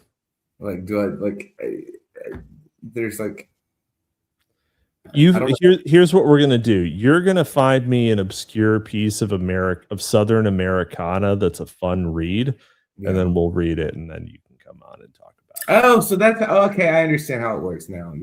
Yeah. Yep. I was reading today, and I was kind of considering whether or not we could do a selection from Brand the Iconoclast, who was a journalist murdered in 1898 in Waco, Texas, for being such a fucking troll about Baylor University. A Baylor University supporter shot him in the back. Brand turned, shot that guy. They both died. And this guy basically just wrote editorials in the newspaper. He hated Baptists. He hated blacks. He loved Jews. And he was very funny about it. That's a very specific type. Yeah, especially in the late 19th century. I mean, that's when he's gonna happen. That's like totally when he will. It's like the origin of him. But yeah, that's right. Like, I'm not shocked at all to discover that this is happening in the 19th century, in the late 19th century, because that's exactly whenever like the tectonic forces align so that lava can come spewing out of the fucking core of the planet, you know? Right. Anyway, all right. We will see you next time. Oh, wait, hold on. Yeah, I do. Whoa. Or yeah, what else? Yoshi, I'm gonna start putting out T-shirts. I'm gonna put out Grateful Dead St. Expedite Press T-shirts. Y'all should buy my fucking poetry, but also like y'all should go poetry. The link is in the description on YouTube. Yeah, it's in the. But y'all should go get Spectra too. I've got the new edition of Spectra, and it's good. It's good. It's an. You're shilling for other people, Sandbatch. I'm in it. Oh. You should go get that. Sandbatch is in it. I'm in it. Yeah, it's great. What, the part that Sandbatch is in is great. That I wasn't in. Now, like, what? I don't know. Well, you didn't mention it, so no one would have known. Well, yeah. Well, it's a good project. You don't need. It shouldn't need my shilling, but I do happen to be in it. It's a good project. Is ought. Okay. All right. We'll see you next time on Library of Mass Destruction, and remember. Have a happy birthday. You're discouraged from questioning and thinking critically. You must accept the word of the leaders. They make you feel guilty if you do question or argue. Your environment is often controlled, cutting you off from friends, family, school, previously held beliefs. They want you to become dependent, provide a poor diet, poor health care, little sleep, and long, exhausting hours of work, to make you physically weak and lower your ability to think clearly. Subtly, your self-confidence gets undermined, and your self-image or sense of identity is changed. The leaders control channels of communication. They cut off or put down outside sources of information. Then they bombard you with what they want you to think. They use strong peer pressure, playing on your desire to be loved and accepted. The leaders may promise rewards if you obey them, and punishment if you don't, but they alternate harshness and leniency in order to confuse you. The leaders manipulate language, giving special meanings to words that only insiders understand. This is to make you feel like you're part of a special, important, or elite group. and that outsiders are inferior, dangerous, or doomed. You have to confess your shortcomings, mistakes, or misbehavior, sometimes even if these things never really happened. And meanwhile, your time and activities are tightly controlled. You don't have much privacy or energy or time to think because you're too busy doing monotonous, repetitive tasks. The leaders try to control you and even your sexuality, everything about you. They want to exploit you for their own enrichment, their own power or grandiosity. If they succeed, you will declare your loyalty to its leaders, rejecting your old values and way of life. Without realizing it, you will have been changed into a person who is being controlled by a totalist cult.